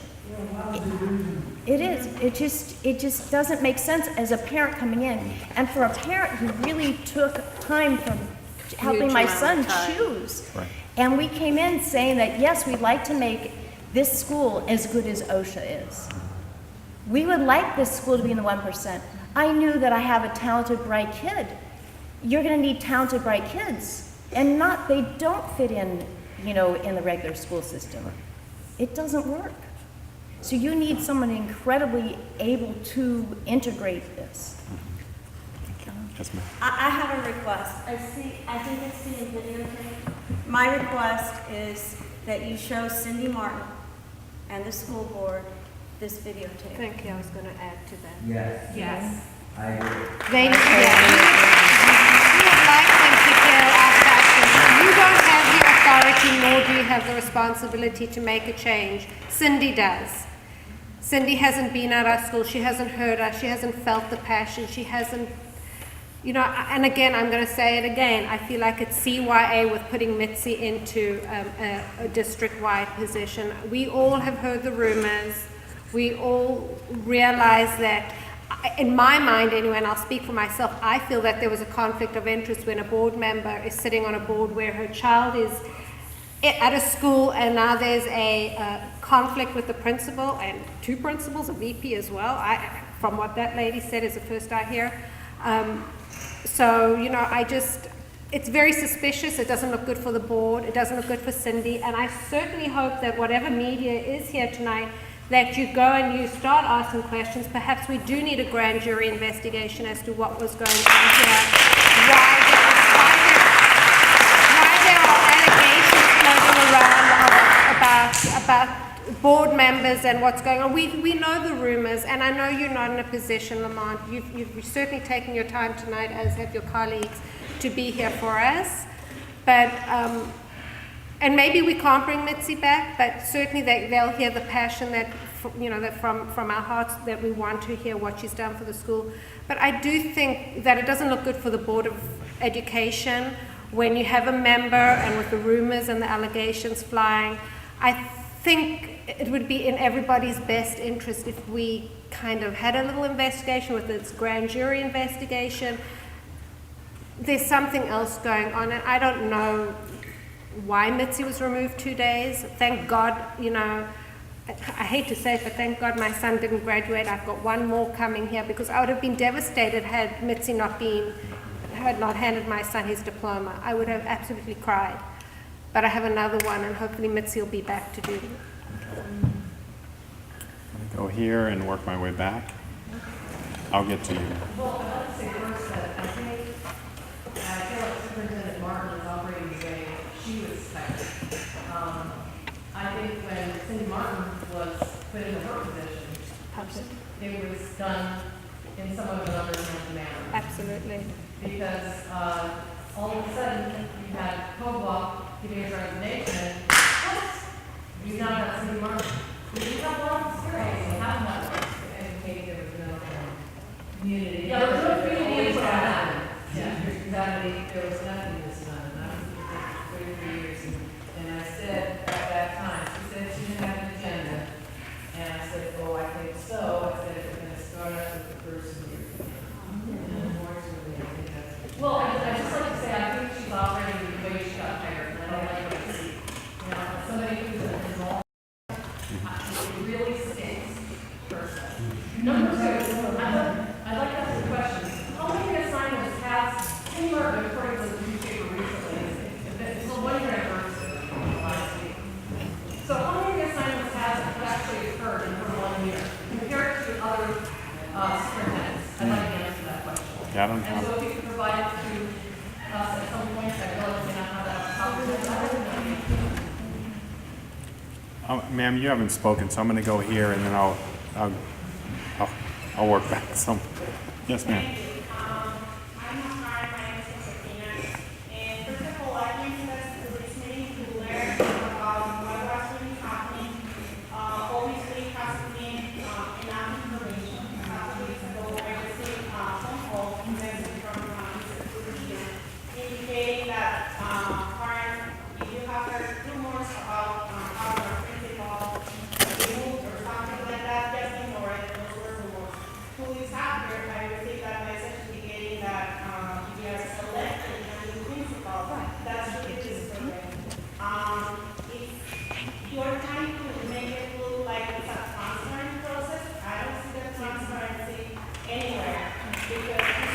it's not a simple thing having a principal removed during summertime when most people will be out. As somebody else mentioned earlier, the time of the day is not doable for most of the parents. You see the number of parents in this room is really poor attended. Luckily, I work a job that it has a really good schedule. That's why I was able to make it. But I was telling my daughter in our way here, what is the real intention of having a meeting at p.m. when if you work a regular job at 5 p.m. you'll be getting out and being in the traffic and you won't be able to make it. So if the district is really trying to make it clear, I think you guys need to do a lot more and make it really possible to make it transparent. In the other hand, as the student just mentioned, we are being told several times that it's not possible getting mixed or being fairly assigned to her position. We have the right to know why. If you cannot discuss those issues here, at least we need to get the resources where we can get that information. It's such an important decision for the school, for our community, for our students. On the other hand, I understand that if it's going to happen, it's going to happen. But I feel that this is a very rushed process, doing it during the summer, when it's just weeks to start the new school year. We can really believe that we will find someone, even if it's a really competitive person. How can that person take it over in a couple of weeks? As a friend, I'm not happy with the police and I really need to express it. Of course, Yes. I'm not happy getting out of this thing. That's what it is. Point taken. Sir?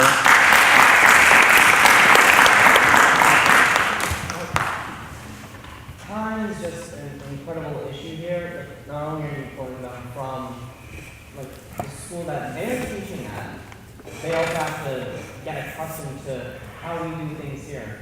And if you do get someone who is a good principal, who does understand us, what are you doing to the school that you're taking them from as well?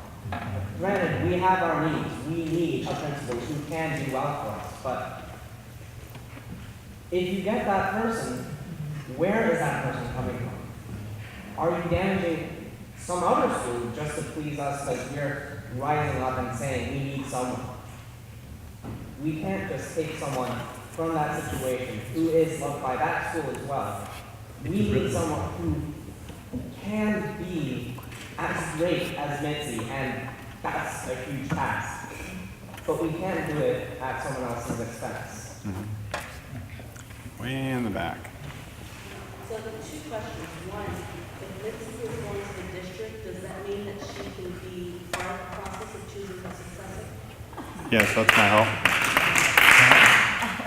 And two, if we are not happy with the selection that's made in the fall, would the district allow us to transfer our children to another school?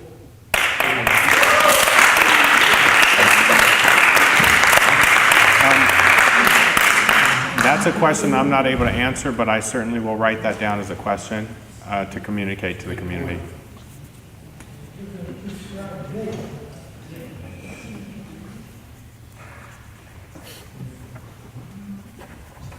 I think Shingle Elementary is missing their own principal. I've subbed there. She did a great job there. No.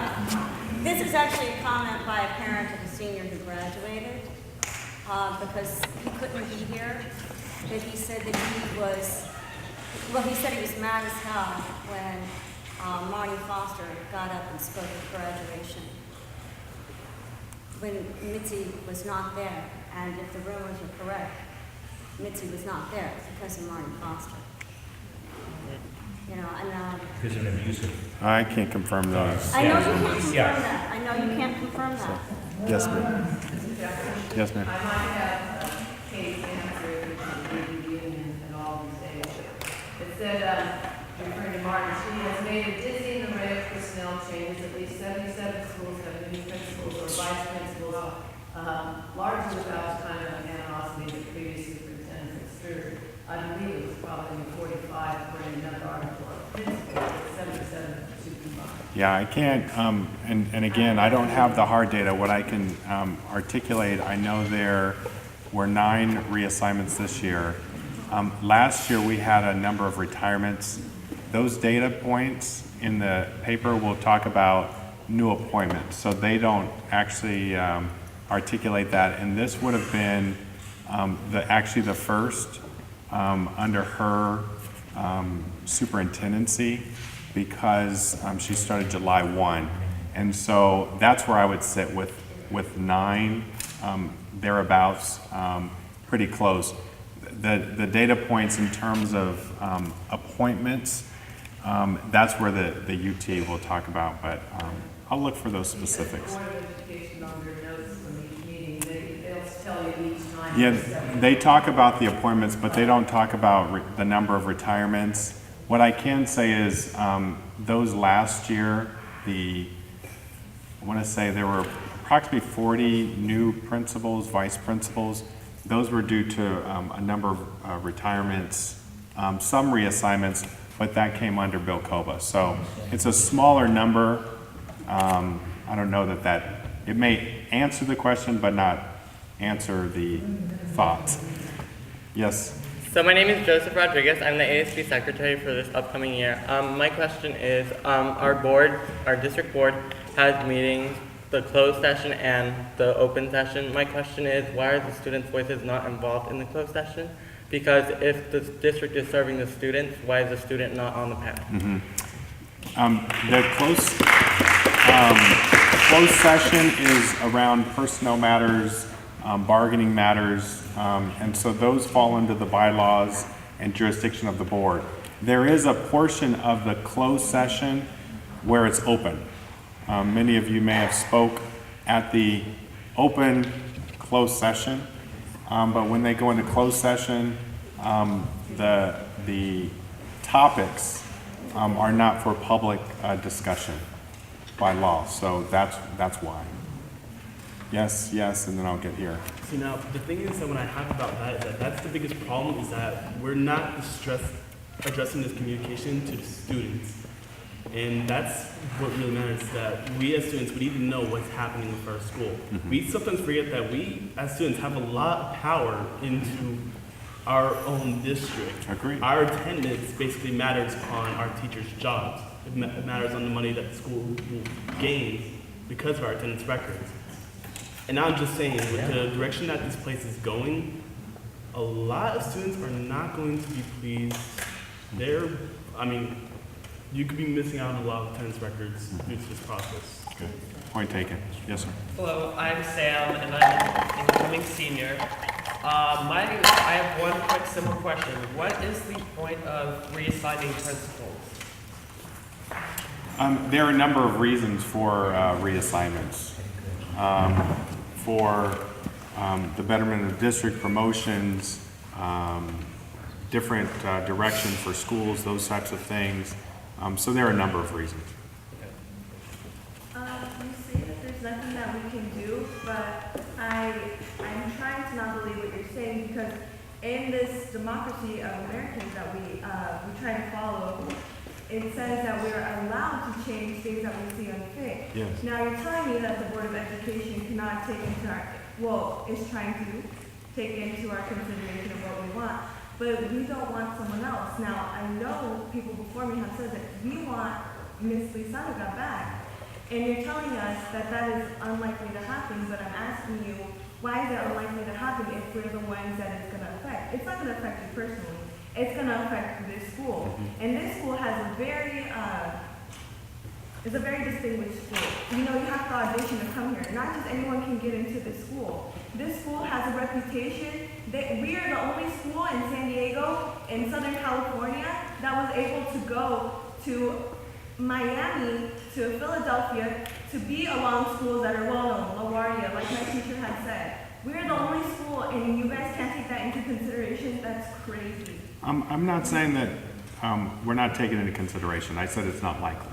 Okay. But again, I don't make the decision. I'm certainly going to take your voice back, share with the superintendent, and move forward from there. But the purpose of me being here was strictly for criteria, but I certainly hear your voice, and I will take that voice back. Yes. A lot of people are afraid to speak up because they don't know what would happen to them if they say certain things. And I mean, even sitting alongside the board, I guess I could be a mediator, but right now the SCPA community doesn't trust our trustee. And in this interview process, if it's in the hands of the superintendent and you, then it should be in your hands. Because right now, we don't trust other people's hands. And for criteria, when our principal makes a decision and has probation in place where students can't go to prom unless they, because of their attendance or because of their grade, and have to clear it because of Saturday school, or have to clear it for campus beautification and spend 40 hours doing campus beautification, but all of a sudden, we learned that the board and the superintendent overturned our principal, and these people who didn't work and didn't go through the appeals process that we did got to go to prom. And the other seniors think that that was unfair. And so what I'm saying is in this principal criteria, we really need the support from the district, not just overpower them.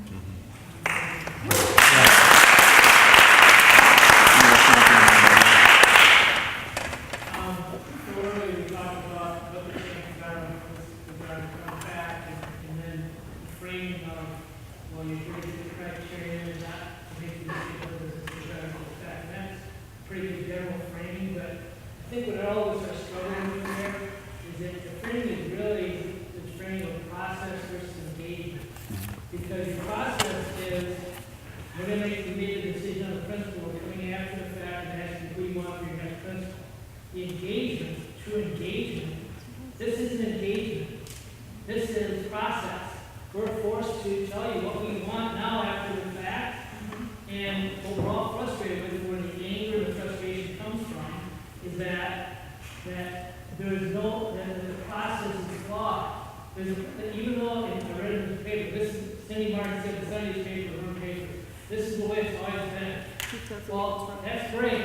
But last year, I looked at what you say, last year, Cindy Martin went to school, and they had a bunch of parents show up and say, please keep our principal, same exact, identical, and she ended up changing the principal anyway. So I'm not sure that, well, and she calls that engagement. You know, so she says, well, we're engaged, we're hearing what you say, we're just not going to do anything you ask. Well, that to me is the true framing here. That's the thing that I really wish you'd bring back to the superintendent, is that just having this come here and tell us what we want and do principal, and when we haven't been engaged up to this point, that's not engagement, that's just dictating to us what we're going to tell us what we're going to do. And that's why there's been so much anger and so much loud yelling and talking and frustration, because all of us are so invested in this school. When you say to me, when you say to us, the district has the right to move a resource to the best place for the district, and I don't think this regarding the resource. That's where the engagement and disconnect is. Ask anybody here, will anybody think of her as a resource, or do you think of her as the principal here that's been guiding us for the last 7 years, a human being that has done so much for all of us? And that to me just shows, is really illustrative of the way that the district, the district office feels about people we live with, that we keep, my kids came to school for, and what the district perceives them as and what they perceive, and that's pretty sad. Well, I don't know that I would say the district. If I said resource, my apologies to Mitzi first and foremost, and your interpretation of what I'm saying. In terms of reassignments, utilizing someone's ability and skills, we do that. And so my apologies, that's where I'll leave that. I'm gonna go here. I think I saw a hand, but. You did, but no. Yes. You've heard it. You've heard it, I'm gonna tell you again. That's all right. Keep going. I really only have one ear. I was homesick today with the ear infection, and going to the doctor after this if I can make it, but, so I can hear out of this one. That's fine. Yes, sir. I want, Let me turn this way so I can hear you. I want to add, not to contradict what you just said, Frank, about, this being a display, a mere display, but I want to add someone who has a great deal of integrity and and separately, who respects the importance of due process for all students. For all people. Yeah. Yes, ma'am. I was just making a comment that when I finally got a response from the Board of Education after emails and God knows how many I sent to you and everybody else, you called back, that only one board member called me back at Weisner. Kevin Weiser. And he was shocked that Mitzi was removed. He was surprised. He had no idea. He understood what it meant to have such a unique individual in such a unique school. And it was almost, and I say it again, it was almost as he was backtracking, making sure that whatever happened, Mitzi would be taken care of in the district, based on the fact that we came to that board meeting and that was the first he'd heard of it. So it's a little disturbing to me, and Lamont, this is not anything you can do, it's how we are structured. But it's disturbing to me that one individual has so much power, that the superintendent has so much power to move things. And you don't have to comment, it's just my comment. It's ludicrous, and frankly to me she looks like a puppet. But that's beside the point. I shouldn't have said that. Any other points? I just want to thank you. Sir. Lamar, I've been sitting here listening to everybody speak. Hope everybody can hear me in the back. Seems to be a lot of compassionate people here with a big passion to retain the principle that we have. And as I walked into school today, I noticed two banners. Best school in 2013, top 5 in 2014. Different publications, U.S. News and World Report, Newsweek. There's an old adage called, don't fix it if it wasn't broken. Why are we fixing something that's not broken? We're losing the continuity that all of these students and parents need because of this decision. This young lady had a very good idea. Let's take it to the press. I suggest that we organize a march that ends up in Cindy Martin's office, and we don't let it go, and we make sure that everybody understands. We're not saying that the answers are given. We want this principal back in this school.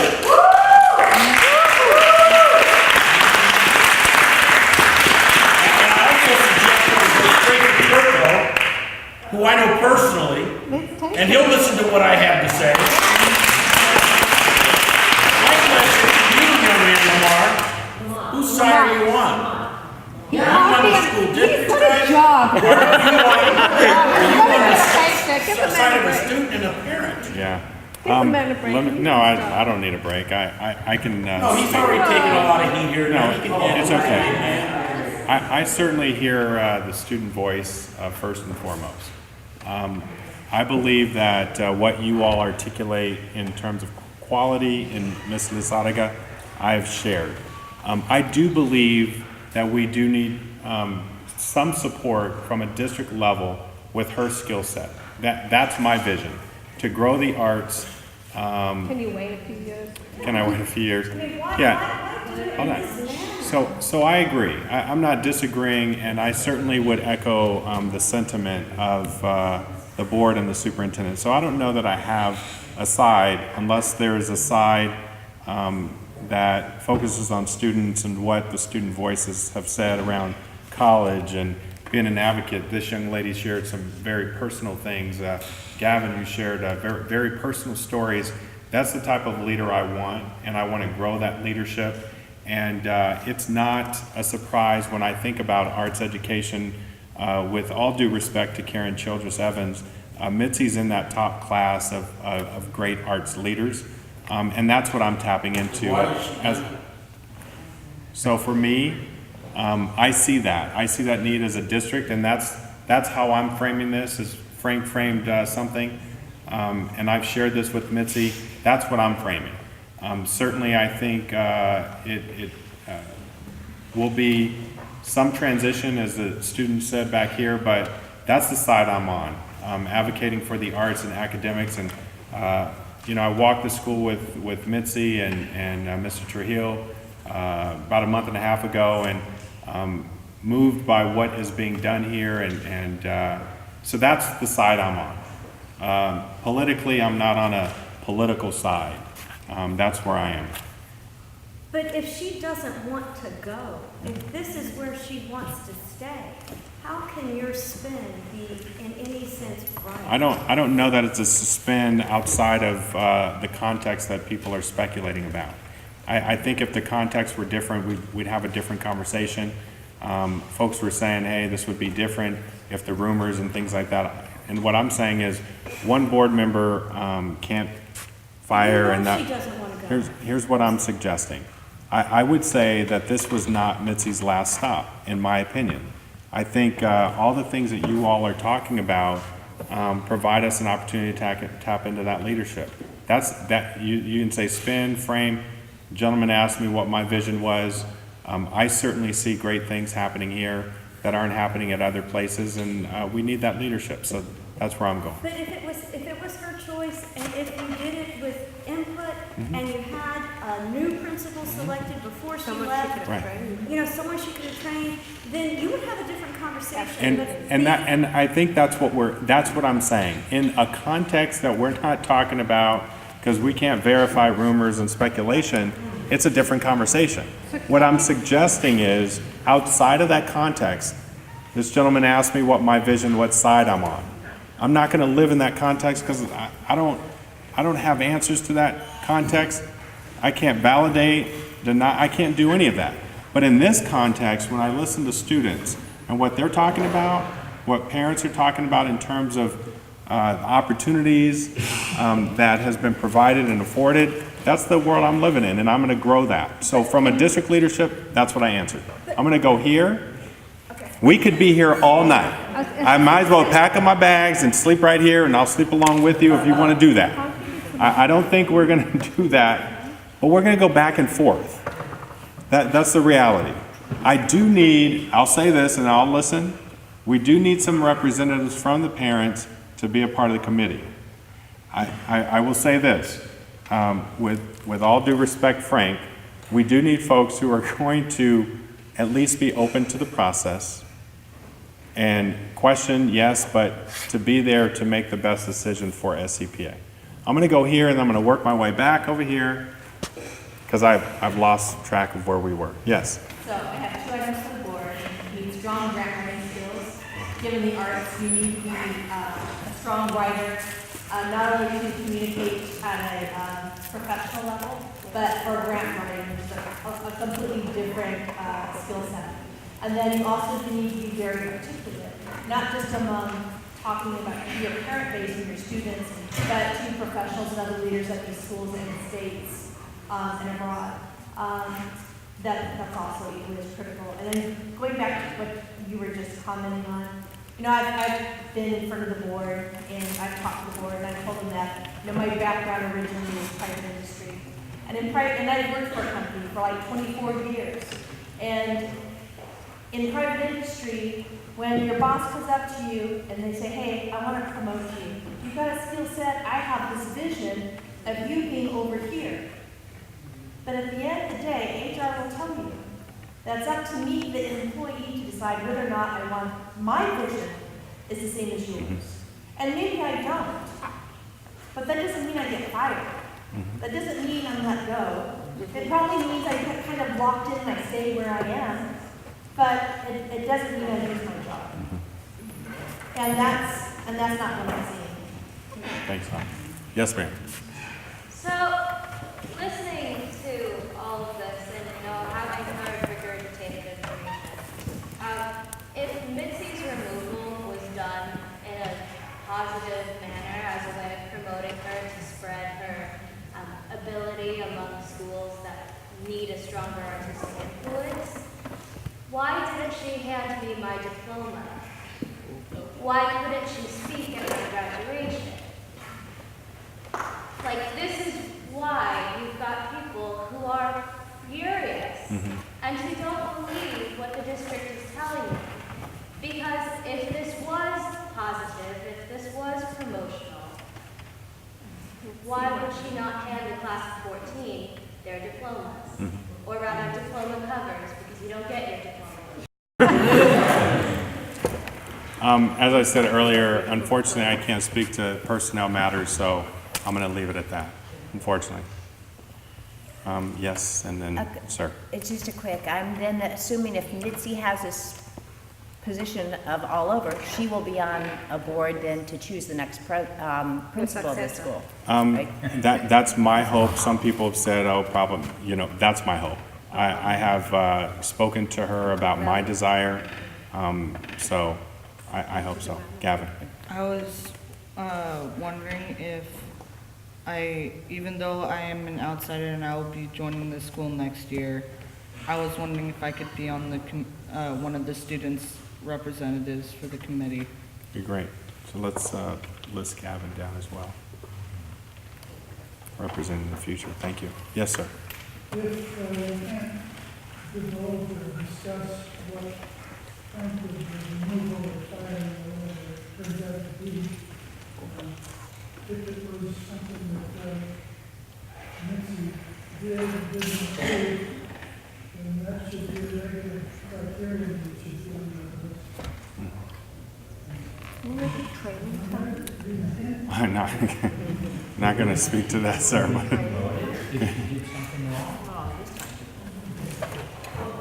Yes, ma'am. Well, it was my question, one of the ladies who had to leave, wanted to ask a question that kind of ties in with the young lady in the back, and I know you already need to say it for her. She said, was this idea of the vision of the promotion for Mitzi done before or after? After, because after we all went to the board. My vision took place before that. So. But after the decision for the No. My vision for what we need as a district came well before that. Well, first of all, this is done for months, so she's not going to run the next election class, and then it's really ready to actually put it in Europe. The district has a process that they essentially go in a linear fashion.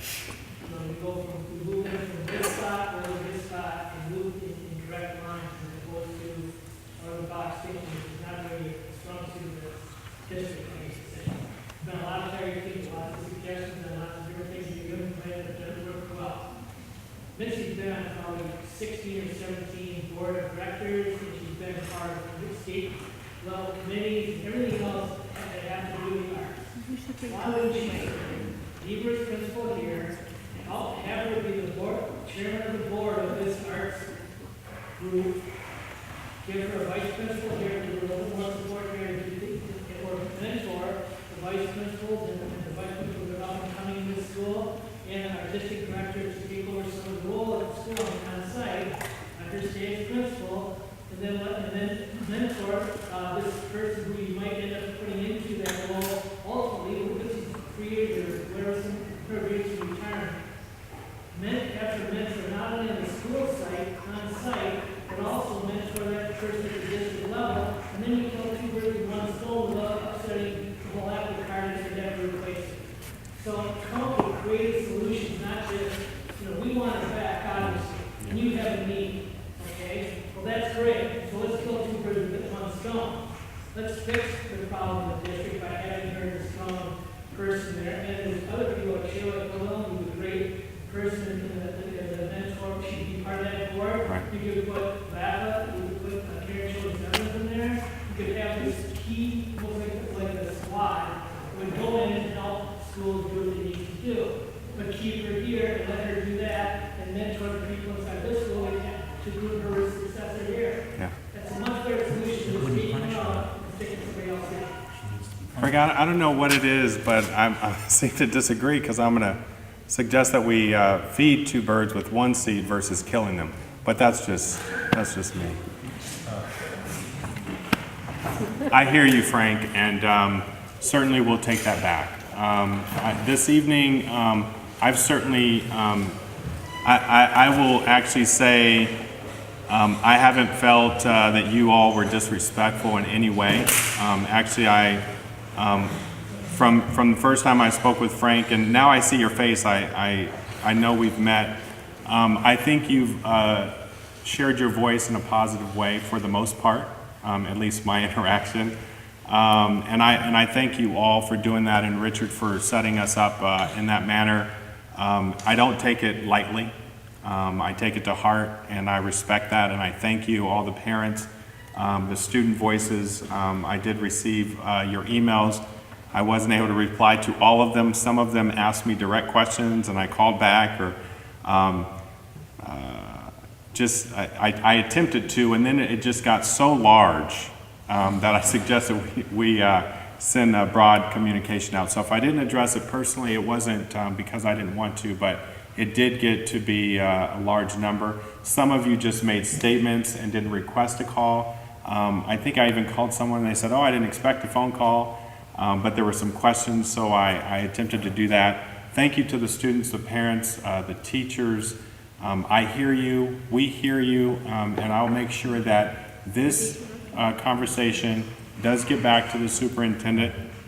It is unique in that typically when we go out for criteria, we don't come back and need to share with the superintendent, but the superintendent does need to hear this, and she'll hear from that. Yes. I am not going away, at least unless you acknowledge, one, that you're not going to participate or you don't want to participate, without a few names from parents who'd like to, or recommendations. I know sometimes that happens to me. I don't attend a meeting and I come back and all of a sudden I'm volunteered by my colleagues. So if you know anyone, if you suggest anyone that could represent the parents and someone who can represent the community at large, they can be one of the same or two of the same, I'd like to at least engage with them to move forward, simultaneous with sharing your voice for your desire. I have a question for you. How many other schools have you been to with this and have had as much passion for their principal? Just curious. I have led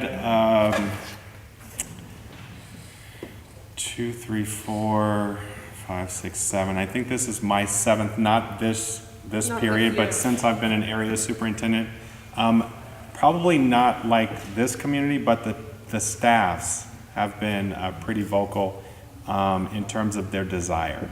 Advocacy for principal, I have not seen it like this. I've certainly, as a chief human resource officer, I sat at board meetings and watched parents in terms of school closure or advocacy for principals. So yeah, I don't know that it's unique, but my experience, and this actually was very pleasant. I heard you spoke so that I could hear you, and I thank you for that.